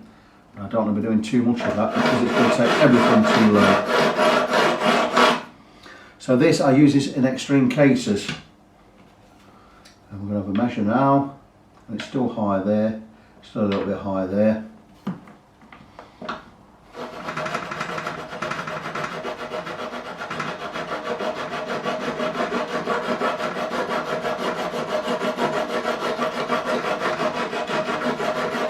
This tool will be really good if, say for instance, I've just done a refret and I've used particularly high fret wire, which I do tend to do nowadays. I do use high fret wire because it gives you a lot more room for adjustment later on. I think out of all the files I have, I still prefer using this one. A job like this. The good thing about this is you can go across all of the frets, and you know you're not going to be removing too much material.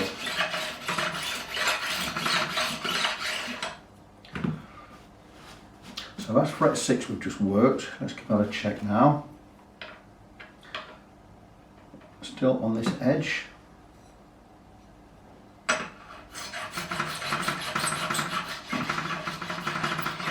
I think we've got it there because now really smooth. This is one of those kind of jobs where you can feel it, you know, and you need to feel it. If you're ever going to start out as a guitar tech or even as a luthier, you know, you've either got that touch and you've either got that feel or you haven't, but it's something you can learn. Now fortunately for me, praise the Lord, right, I've not had to really learn anything. I've just got that knack for this type of work. That was a little bit high still. So let's go again with that one. Yeah, I just tend to have that knack for this kind of work, which is fantastic. I mean, what a blessing. You know, but there are still things I've had to learn as well. YouTube is your friend. I mean, I have some great books. I've got all of Dan Earlywine's books, which are brilliant, by the way. Dan Earlywine's a Stu Mac guy. Fantastic. But I've read the books, but I just never really need them. And it's very, very rare I have to pick one up, which is great. Anyway, next fret, number 8, 3, 6, 7, 8. Areas on this one is area 2 in the middle. I've already levelled that because I went across all of those frets together, if you remember. So that's already level. Just give it another quick burst. Yep, seems fine. So let's go 1, 2, 3, 4, 5, 6, 7, 8. That's brilliant. Check one back, one forwards. 7, 8, 9, 10. 10 was areas 1 and 2, so let's check those. Area 2, probably most of it fret actually. So let's go there. And 11, area 1. So we're going to do these two together. We're going to do areas 2 and 1 on 10 and areas 1 on 11. So we're going to go across both of these. Concentrating mainly on 10 because that needs the most work.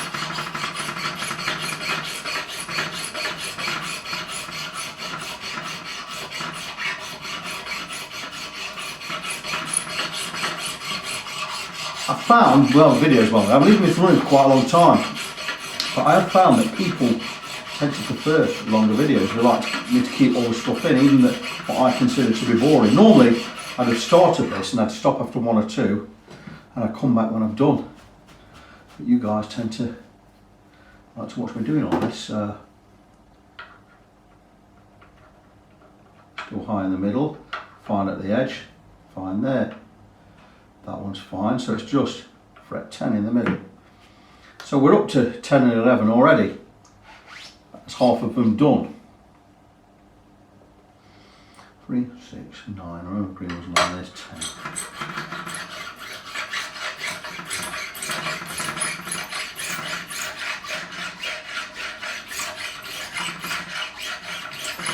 Like I say, with this, using this method and just using the file, I don't have to get them spot on. Just need to get them close, because when I do it once it's spot on, I'll be using this. That beam, because that will level up a lot in one go. So there's 10, and that's beautiful. And there's 11, that's great. So we go one back, just to check that, because I've removed material from there, it's not made that one high. That does happen. That's why when you get to 4 or 5, once you get to 4 or 5, there's no point trying to do them. Even if you're spread out, if I did that one, that one, that one, and that one. If I alter this one, it's going to affect the relationship with those two there and those two there, to either side. And if I remove material from there, it could then make this one high or that one high. You know, so once we've got past 4 or 5, we just do the lot. There's no better way to do it. I have in the past done 7 just by hand, not levelling the whole lot, and you can get away with it, but I don't like the can get away with it kind of scenario. I want it to be done proper, so the best way to do it is to do them all anyway. Okay, so fret 16, so let's go 9, 10, 11, 12, 13, 14, 15, 16. So if we go 16 there, we know which is which. So 16 is all the way across. Just going to check the ones around it. We've just done 10 and 11, haven't we? There's 11. So let's check 12, good. 13. Oh, we have 13, forgot about that one. 13 in the middle. Yeah, that's right. Oh, that needs a lot of work. I'm going to go with the big one. Just to remove this material.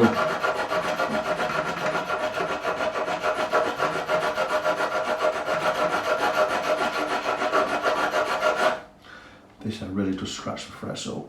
I'm going to polish them anyway, but 16, 15, 14, 13. Just check this one. Still a little bit high, that's good, that's where I want to be. That's exactly where I want to be with that one.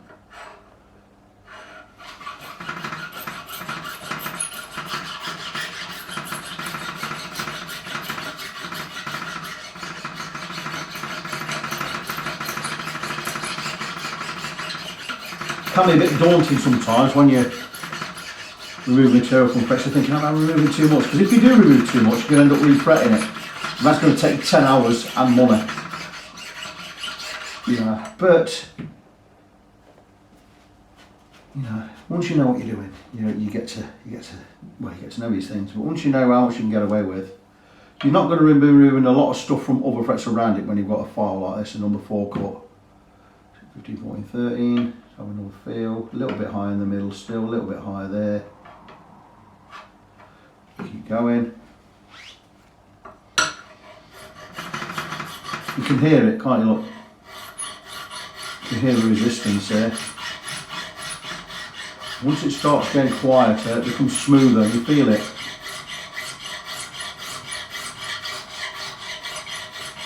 Never try and remove a stupid amount either in one session. Clean your file, because if you don't clean your file regularly, you're going to end up taking more material off than you want to, because you've got little bits of detritus left there.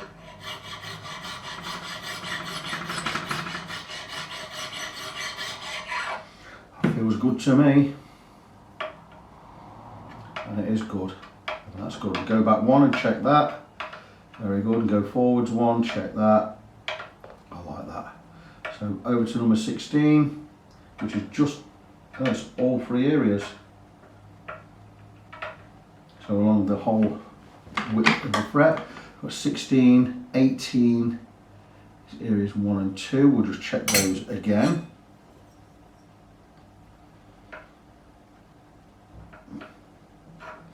Not so bad at all. Let's go with, just concentrating on 16. Because I know it's the whole width of the fret needs attention.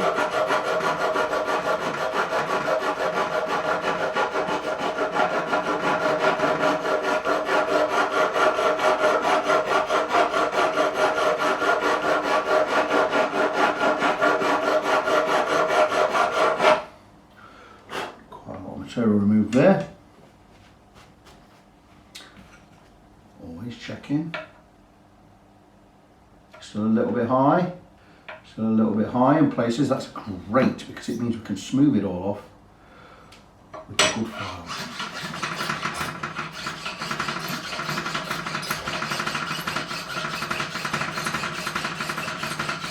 Like I said earlier, I was going to put this on a neck jig because that holds everything tight, keeps everything straight and level, but as long as you've got a good base and the guitar's not going to move, it's absolutely fine leveling frets like this.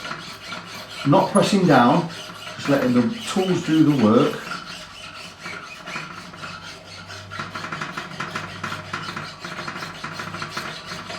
I'm also doing fret 18 with this one, areas 1 and 2. But that feels like all resistance is gone. So we should find that these frets are level. Trying to get on the edge. I did feel that just as I was saying. Just I was talking a little bit. Just a little bit. 17, 18. 18 is good. Just a little bit on this edge.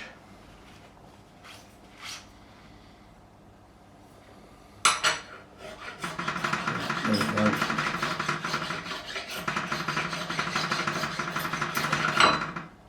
Oops.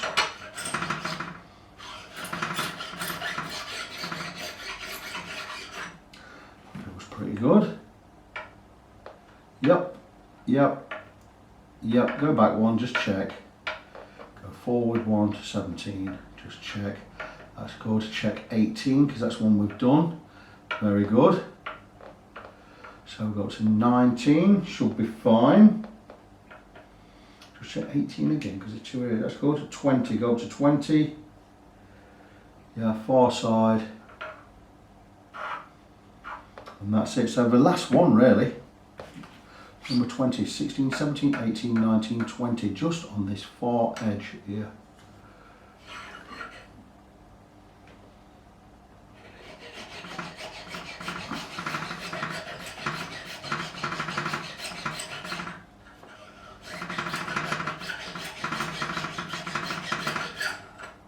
Very good. 17, 18, 19, 20, just make sure I'm in the right place.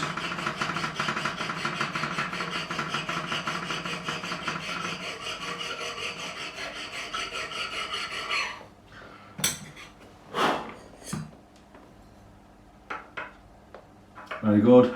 Level, check one back, one forwards, that's good, that's good. So everything's good. Now I know this last one, the second to last one, number 23 is high, but it doesn't matter because 24, you're only going to, when you press there, it's only going to affect this fret. There's nothing else, so it can't cause any buzz. It's always, I've seen this in a few guitars and I've done it myself, put a slightly lower fret in at the end, so it doesn't matter about this one being slightly high, as long as it's level with all these behind it, which it is. But what I am going to do is, just for my peace of mind, to make everything right, I'm just going to level up to this one. And if it does touch that one, great, but if it doesn't, it's absolutely fine. Make sure the file's the right way, flat side down, that's brilliant. And I'm just going to go across, concentrating on fret 23, but not causing anything to change. I don't want to be pressing down at this end and lifting this end up just to make that one level with the one at the end, because then all these would be out.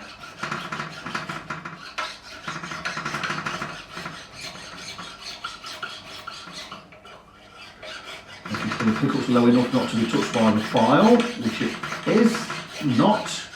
I mean, it is low enough not to be touched by the file, should I say, but that is all done. And we've just about removed the pen from there. So if I check these frets again, they should all be level. That's fantastic. Frets are level.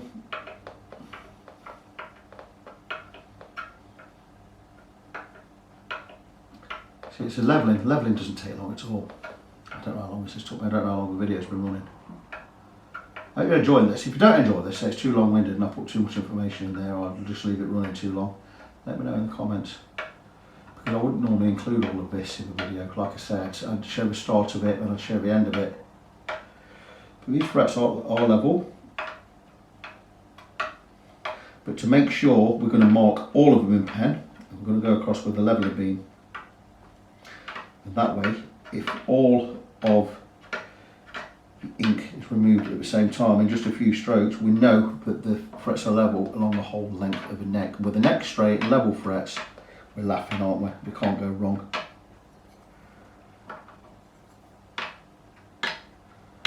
And that is saying that all of the frets are level. So, fancying green today, let's go with green. Get some pen on there. And ideally, if I go across with a 14-inch radius block, it's already got some 400 grit paper on it, you should remove all of this pen in 2 or 3 strokes. I'm going to go across with the leveling beam first. Then we're going to come across with the radius block just to maintain that radius along the whole length. Because once we've got this right, we can move on to the recrowning. And once we've got recrowning out of the way, move on to polishing. Now polishing is the crap job of a refret, or if you're reworking frets. It's all that takes the most time and it's quite tedious. But I'm just going to have a look, see if we've got a 14 block. It's 9.5 all taped up. 10, 16, I bet the 14's got something on it. I bet, yeah, there you go, you see, it's got 240 grit on it, but it has been used. Well, that's good news, because if it's been used, it's just not super sharp.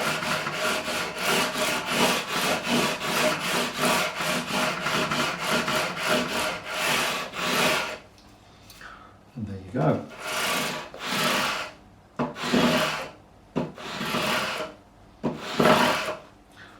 Go and see what I've got in the box, because I might have my 14 aluminium one already. Sometimes I leave them with sandpaper on, so we've got a 12, yeah, 14. It's got no paper on. It's got no paper on it, so I have a 9.5 with paper on it. I could grab some 400 grit, slightly used again.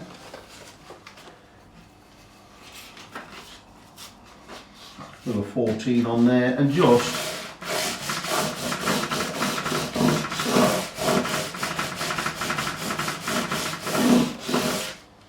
check over like that. Take a brush. There you go, we're all done. The pen is all off. I'm going to go one more run. I'm going to go with red this time.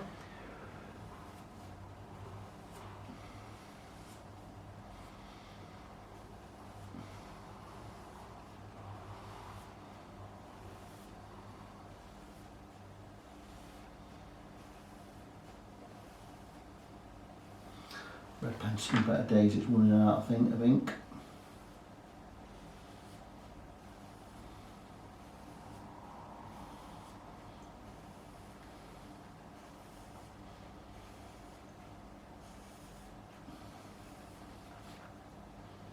There's enough there for me to see.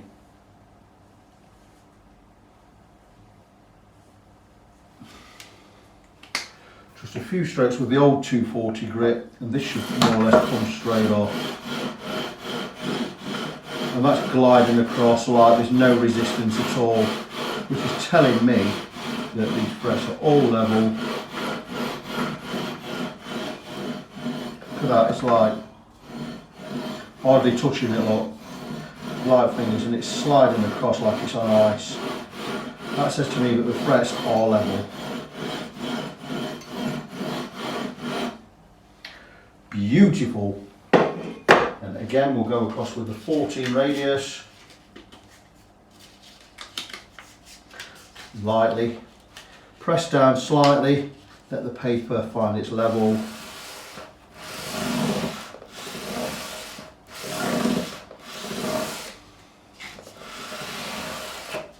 And that's it, the frets are levelled. Following the radius, I'll just check a few up and down the neck. We can move on to getting the recrowning done. Beautiful. Just check some random ones. Yep. All very good.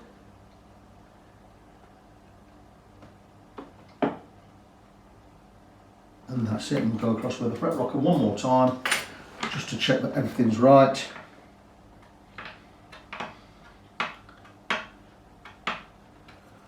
I'm going to pause the video just for a couple of seconds. I'm going to set up my station again. Take my time with this check-in. Set up my station again, and we're going to move to the fret crowning. Very simple now. I've got a StuMac Z file.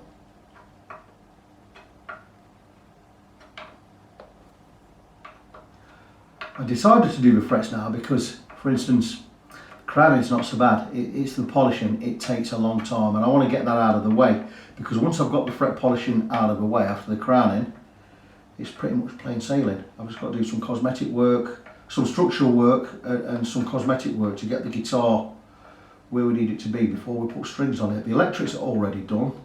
The nut is ready to put back on. I need to fix this end here. These holes for the screws for the tailpiece and for the strap pin, they've got to be reinforced. And then I've got to do the cosmetic work, which I've got to match them up with a little bit of paint, just to make it tidy. It's not going to be perfect. I don't have the time, and I don't really have the amenities for doing a perfect job. But anyway, the frets are level, so we're now ready to move on to the recrowning. Like I said, I'm going to pause the video. While the video's off, I'm going to mark up all of these frets in black pen. Then we're going to slightly alter the camera position, and I will come and show you how we go about crowning these. By crowning, I mean the frets this way now. We flatten them, and we need to rebuild that crown, that D shape, or a semicircle shape going that way, because we have now flat spots on some of the frets, and we're going to rebuild that. There's a couple of ways we can do it, but I'm going to do it the easy and the best way. Back soon. With the invention of this tool, or this file by StuMac, which is a Z file, it's made crowning frets a lot easier than it used to be, because the way this works is, if you can see there, it has two cutting edges, one small, one long, and you've got a long one on one side there. You turn it upside down, the longer side is on the other. How this works is, as it goes over the fret, it will cut the sides, but it will not cut the top, so you're always going to maintain the correct height. So once you've got the frets all levelled, you're never going to lose that height, and all we need to do is build that crown. So this is going to cut that crown for us.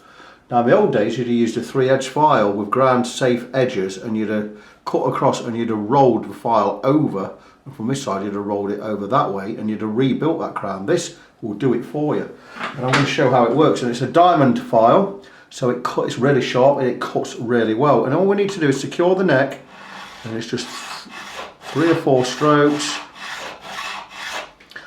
Turn it over 180 degrees again, 3 or 4 strokes, and you'll see that it has left one thin line right down the centre of that fret. That means the height has not been compromised. We still have the height, but it has rebuilt those crowned edges. And what I'll do is always wipe the file after every one, because it will remove, something will be removed from there.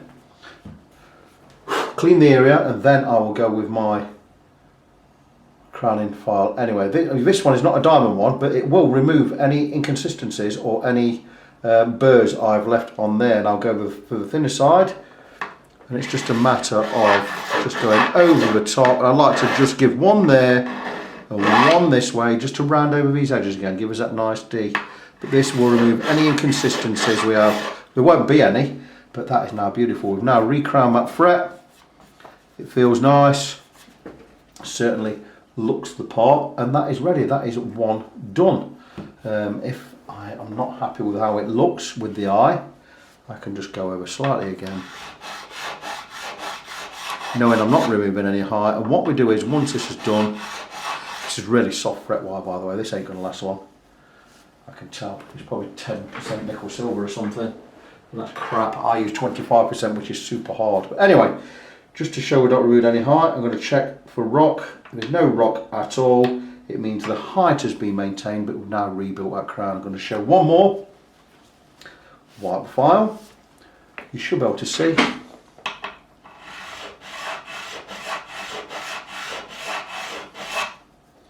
turn it over.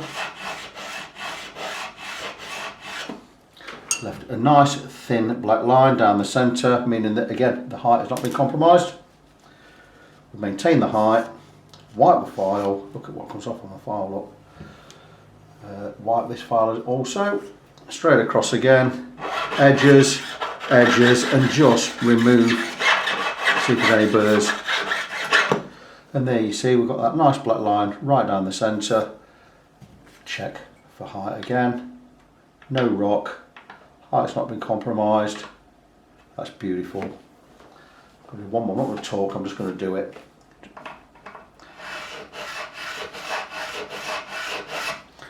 Four strokes on that one. You may see that some leave quite a wide line there, so we're going to go again. That's because we moved a lot of material from this file, from this fret. I remember that one, fret 3. We went all 3 areas, 1, 2 and 3. So because we removed a lot of height, it means we've got a much flatter fret. So we're going to go, and we're going to go in again and cut more of the sides to make that line thinner. There you go, you can see it working now. And that's it, a much thinner line. Needed more work because it had more flat on it. We need to build more of that crown up. And this will happen, that's why we keep that map of the frets and we know which ones are going to need that little bit of extra work. Again, with the crowning, or the profiling file, edge, and just across. Just to remove any burrs, lovely thin black line down the centre. That's 3 done. I have 21 more to do. I'll be a little bit more careful at this end because I've got the body, it's why I've got everything taped up, because that way when I come in with the file and I'm down there, I'm not going to, if I ding into the body, if I do slip, I'm not going to, but if I do, we've got the body covered. And I'm going to be going at that angle, but I've still got enough there in case I do make a mistake. Like I say, I won't do, but that's it. So I'm going to crack on with that, get them all done. Once that's done, we're going to move on to the polishing. Okay guys, we're at the business end of where we want to be with this guitar. We're going to be polishing the frets. 6 different grits of sandpaper. I'll be going through the grits. 600. Let's separate it. 800. 1000. 1200. 1500. Final 2000. So going finer as we go along. I've already been across with some 400 just to rough up and remove any of the rough stuff I needed to be rid of. And it's just a matter of going over the frets, getting into the corners. It's going to take a long time, this, it takes a couple of hours. Just get your paper, really simple. Over the top. And what we're going to be doing is going to remove the scratches we put in by levelling the frets. Scratches all went this way, we're going to polish it that way with 6 different grits of paper, going finer each time. We're going to get into the corners, finish again over the top, and move on to the next one. These sizes, the size of paper I've cut will be enough to do the whole fingerboard. The corners, mainly the tops you're concentrating on, but getting to the corners a little bit anyway. And that's basically it, that's how we do it. Keep wetting your finger every now and again so your fingers don't slip off.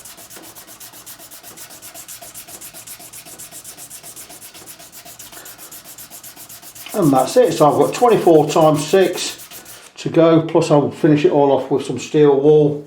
So it's going to take me a couple of hours, so I'm going to crack on, get all of that done. Once that's done, I can remove all the tape from the guitar. We're going to start work on the bridge. Something I've not mentioned before, I need to carve some proper notches into the saddles, because the saddles have all got the same size notch and it's not good for tuning stability. So we're going to carve the saddles on the bridge anyway, so I will show you more about that in a while. Just about done polishing my frets. I have these 3 to do with steel wool. Gone with 6 grit, in fact I've gone with 7 grits of paper because I did the first lot with 400 grits. I've gone 400, 600, 800, 1000, 1200, 1500, 2000. And you don't, the camera doesn't pick this up, but these 3 are really dull compared to the rest of them. The other ones are like glass. And I'm just going to finish off with some finest grade steel wool. It's just a matter of getting over the fret, getting right in there, then getting into the corners, far side, near side, then back over the top. And that is scratch free and glass like. It looks beautiful. Same with this one. Into the corners, far side, near side and over the top. Last one, over the top, far side, near side, back over the top. And that is the frets polished. This will be like a brand new, in fact better than when it was new, because the frets have been levelled, recrowned and polished. Great job. All I've got to do now, I've got to put the nut back on, we're going to get the bridge on, we'll get some strings on, we're going to recarve the slots in the saddles, recarve the slots in the nut and do the final setup. Welcome back, friends. You are not going to get how fabulous these frets look from the angle you're at. I'm just wiping up the residue tape from my fingerboard because I've removed the tape obviously. These frets look amazing, as will the fingerboard when I've done it. Because this fingerboard's lacquered, you don't use any, there's no point using a substance on there to clean it. You could use a damp cloth or a slightly damp cloth with I don't know what you put on there. Anyway, just want to show that. I've glued the nut back on. It went back in the same place because it brought a chunk of wood with it, so a chunk of wood at least has helped it line up perfectly. So the nut looks pretty good. So what do we need to do? Well, this gubbins on there. I'm going to set it up with a set of old strings, and I'm also going to recarve the saddle slots. Now they're not terrible, they're not bad, but they're not quite as wide as they ought to be. So what I'm going to do is I'm going to take my I'm going to take these files, which are my Hosco nut slotting files, nut and saddle slotting files. It's a 1046 set, and I'm going to use this set just to slightly just flare open a couple of these slots. I'm not going to cut any extra depth because we don't need to go deeper, but what we're looking for is looking for a decent width on there so each string sits in the right place. Now I've got to find out which way this goes, and I should be able to tell by looking at the intonation points, and these are right back. That's set nowhere near where it needs to be. Let's just have a look here. Best thing I can do with this is, no, that's the wrong way. This is the right way. This is the right way. It has to be the right way. Show you about this, but this bridge is not set dead straight, and it makes the tailpiece look wonky as well. But we're not going to worry about that. I'm just going to get an iron key. I'm going to level this bridge off. What I'm going to do is I'm going to put a set of old strings back on. That's why I kept the old strings. Bear with me a second. And that way I can maintain the radius. Now let's have a look for a, I'm going to go with 2.5. I think it's going to be a 2.5. Looks to be about right. And it is a 2.5. And that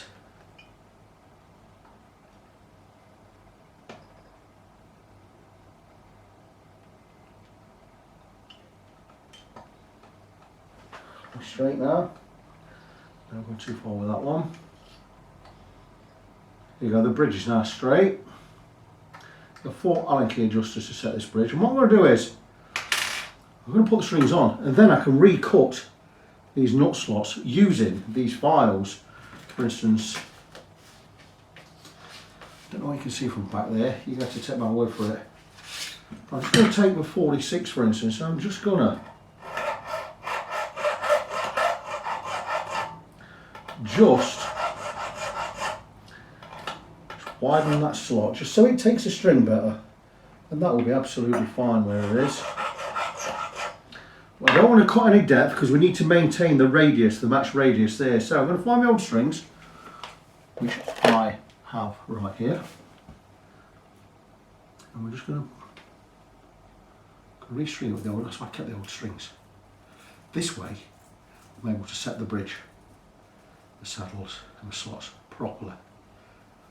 Because at the end of the day, this is all about playability, this guitar. It's got It's got to play right more than it looks right, if you know what I mean. Now it does look right, it looks fantastic with the new pickups and the new plate on there. And we've totally redone the frets, as you've seen.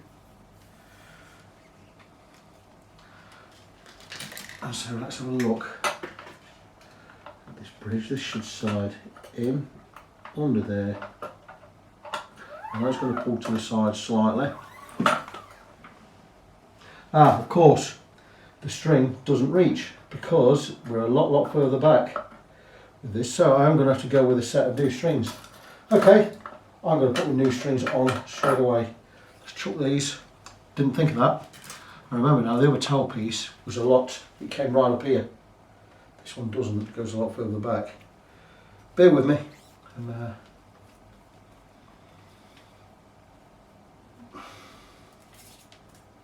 so I'm going to bin these. That's fine. Yeah, something that didn't cross my mind. Okay, strings can go in the bin. We'll get a new set of strings out. I have a set of 942s. Andy provided.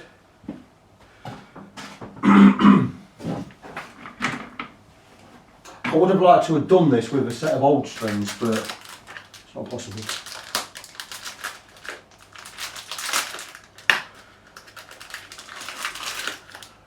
Only all 942s.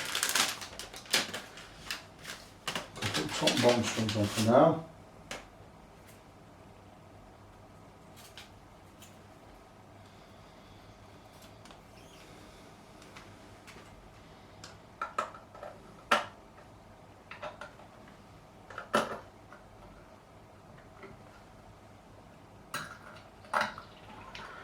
There you go.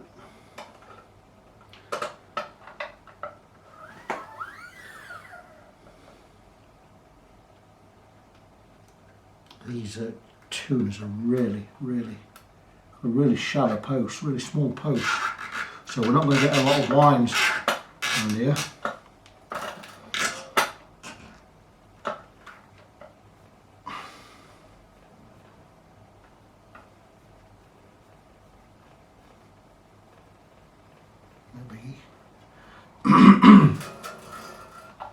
I know I was going to pull to the side at the moment until we've got the top E on. So we'll take 9.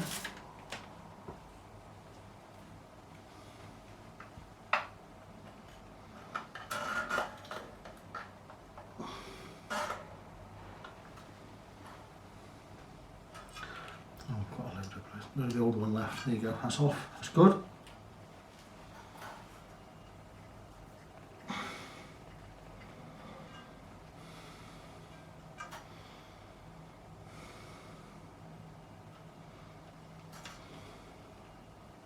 These top guitars, it's getting the bridge and the tailpiece settled. Once you've got the first 2 strings on, it's fine. Sorry, but you're not really seeing anything apart from my arms. I could have put the camera in a better position, but I'm more concerned with getting this bridge set up, the tailpiece on properly.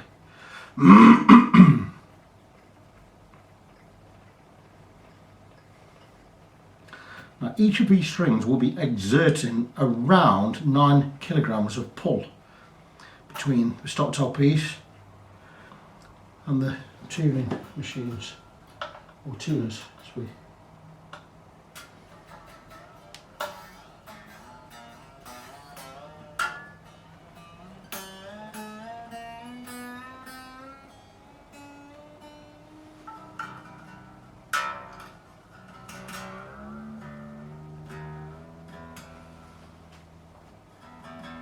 The strings are very much inside the fingerboard at this end. There's nothing I can do about it because it's the way the bridge is cut.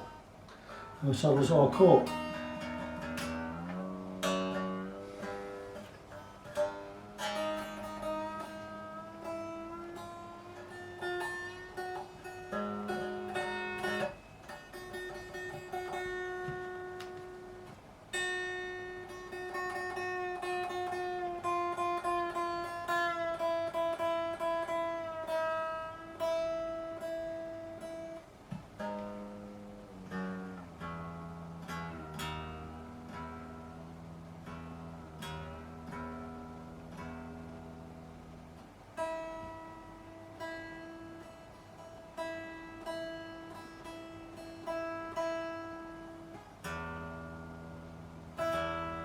That's not so bad, is it? So we are getting there. Need some cutters.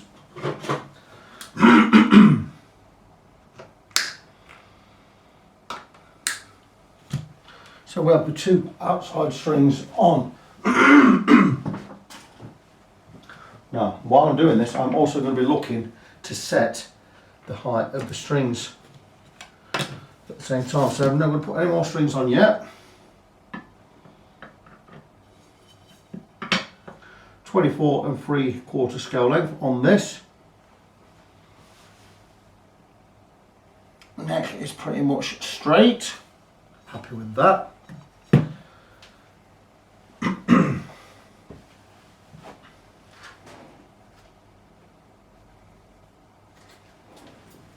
What radius did we say we had? Did I say it was a 14? Let's find out.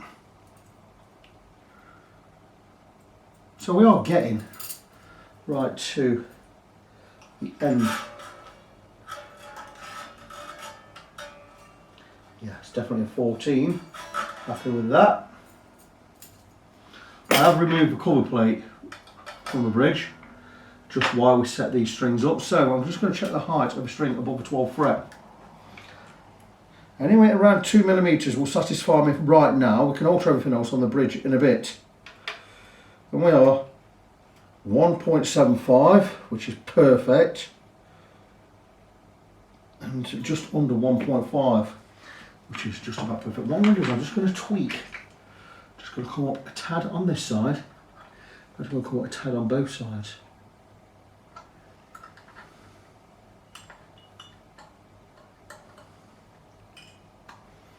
Then I'm going to level the bridge. That's looking pretty good.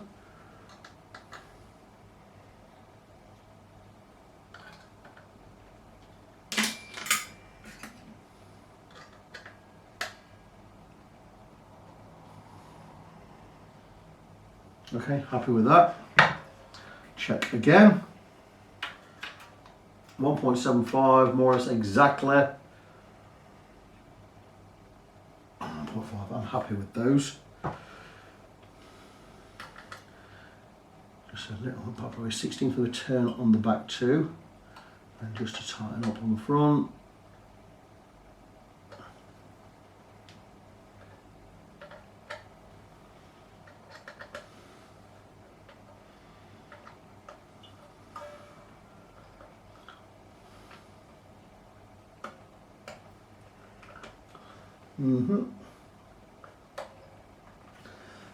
I'm just checking.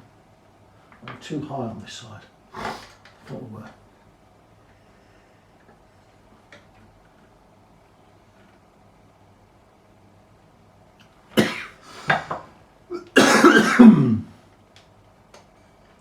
Everything we set on a guitar is fine margins. That's probably as sturdy as it's going to be. I don't get why it's not sturdy. Very, very annoying. That's tight. That's definitely better. Okay.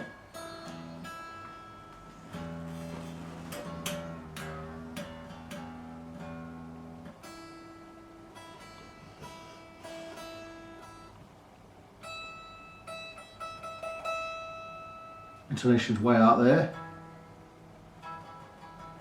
And there. So we need to move these saddles right back this way. That's good news, because the saddles are right back.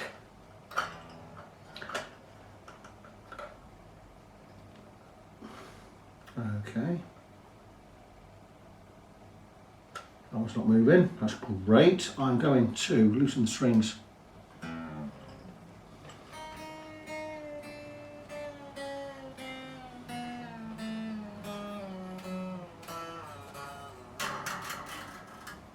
And I'm going to start these two screws off because I need to get these right back. Very interesting. That one doesn't want to turn. Very, very interesting indeed.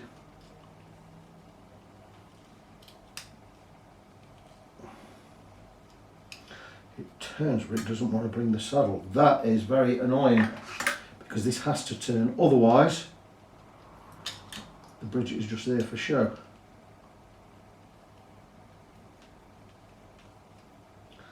And I do believe that these saddles, these saddle screws are not adjustable. Well, that one is. It is that way.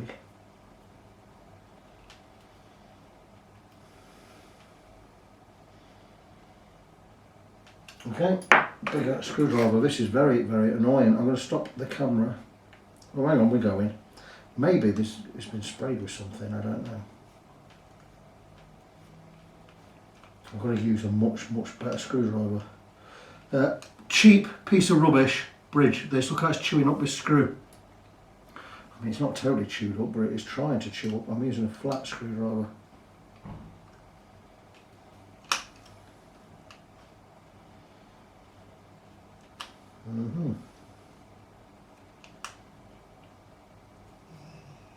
It looks like possibly something on the screw for it, stopping it screwing in. I'm going to carry on. I'm going to turn the camera off. I'm going to get it done off camera and I'll come back. So with a little bit of distress, I've turned the bridge round because the saddles were closer this way. I've done the 2 outside E's. Just bear with me a second. That's an E.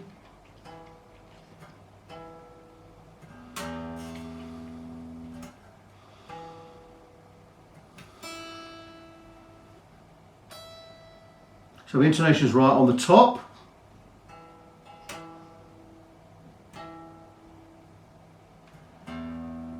Right on the bottom. So the intonation is right on these 2 strings. So I've got to do the other 4. What I'm going to do is I'm going to carve each slot in the saddle first, just to flare it open just a little. We can look at the radius once we've got the strings on, because I know exactly what I need to do. So I'm going to take the A string, get that one on, and we're going to do the intonation one by one. At least now I've got the adjuster screws at the back, so I can adjust the intonation a little bit easier.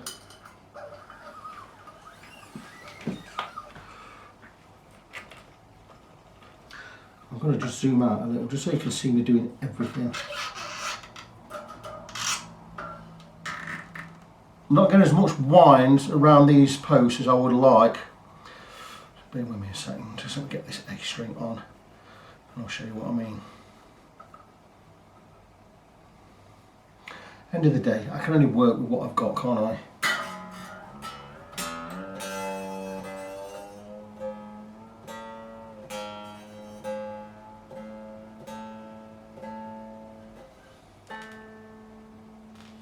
A string needs to be right, but that's good because I can move them back quite easily. That's why I've turned the bridge around. Let me just zoom out. Get it so you can see everything. I know the table's a mess, but I'm working. I'm also stepping over my dog. So here we go.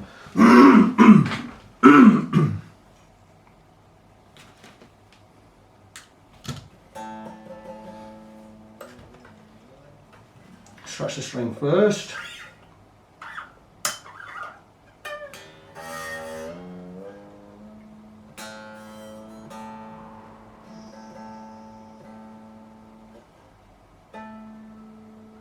Very, very flat. So I need to move the saddle this way, which is great because it's opposite of the way I've been moving it, so it should move quite easily.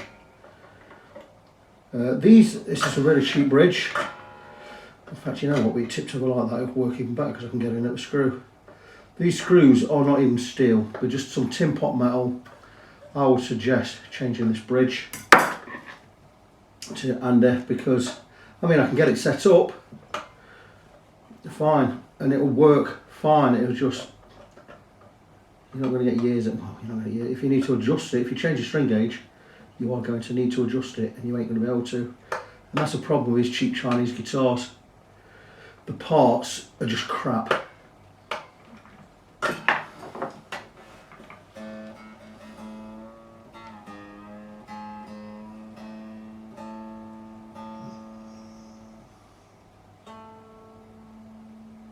And that's it, the intonation's right on that. We'll check the E again.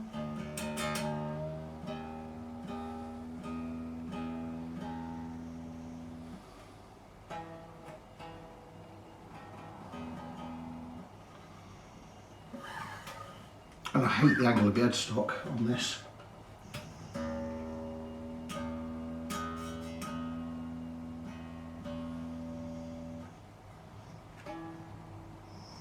Good.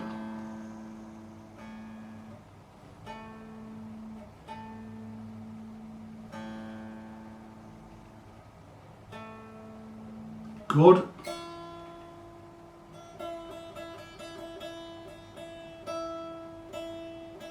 Problem with this guitar, you move it, it goes out of tune. I mean, once we've got it in, we're going to be okay. So we've got the first 3 strings done. The strings are tight in the slots there, happy with that.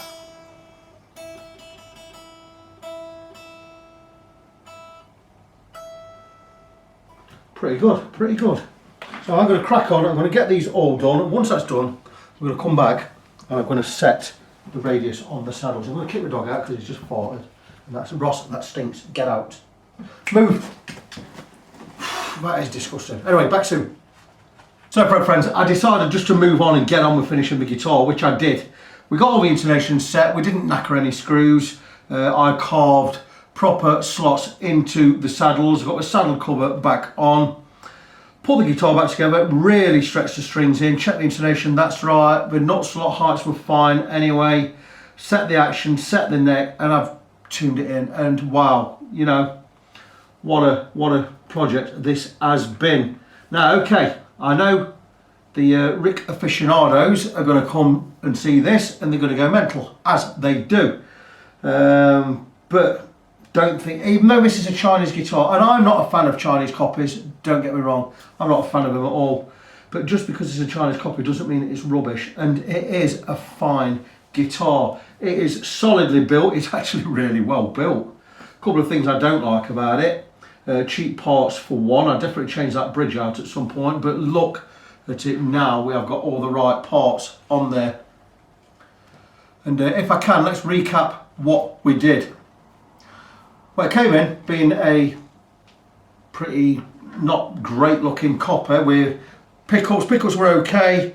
It's had a different kind of stop tailpiece.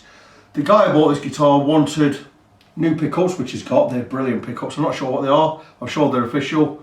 This stop tailpiece, so I've had to drill out the old one, fill everything in, drill new holes, blah blah blah, set all that. That's perfect. Check the electrics. The electrics are fine. I love the electric. I love this part here. This is a master volume. It is fantastic. Really works well.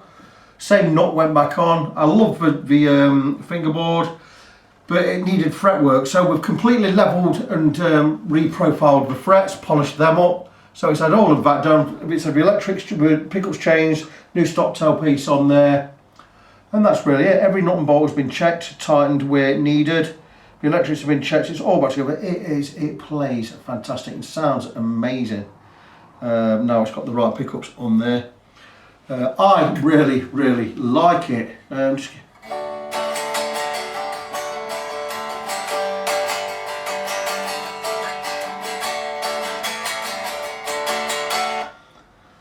Just sounds great unplugged. It's really nice. Now I know the Rick aficionados are going to hate this guitar. They're going to come on, oh, it's not real, Chinese crap, no,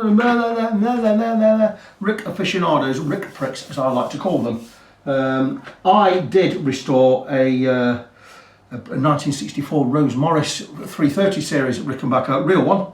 You could tell it was, and it had the different F-hole shape that we only did for the British market, by the way, the traditional F-hole shape. I completely restored that one, made a great job of it. The guy came, put a lot of money in my hand, says do that, get all the right bits, do it, blah blah blah, whatever you need to do, get it done. And albeit I did admittedly take a lot of material off the fingerboard to get the neck straight, but made a great job of it. He absolutely loved it when he got it back. It came from being a guitar he hated to his favourite guitar. Anyway, the Rick pricks absolutely hated it, slated my videos, posted them all around here, there and everywhere, look at this, blah blah blah blah blah blah blah. But everyone else liked it, I liked it, and more importantly the owner liked it. This Mr. Andy is going to absolutely love this. I know Andy. He's been bringing me guitars for a few years now. He will wet himself when he gets hold of this. I know what it's like. I've already sent him a picture. He absolutely loves it. But when he hears it and he plays it and sees how it plays now, and that, especially now the frets have been done and the new pickups are in there and everything, he is going to absolutely love it. So that is it. I'm going to call this a Blackendecker Custom 330 series guitar. We know what it is, a replica of. It's been a fantastic project, but it is all done. So I'm going to wrap this one up. I'm just going to remind you about my website, facebook.com/ng17. That's facebook.com/NGONESEVEN. You can also go to fretfriend.co.uk. I am Victor. I am your fret friend. Until the next time, as always, God bless you. Be really good to each other, and I'll see you in the next one.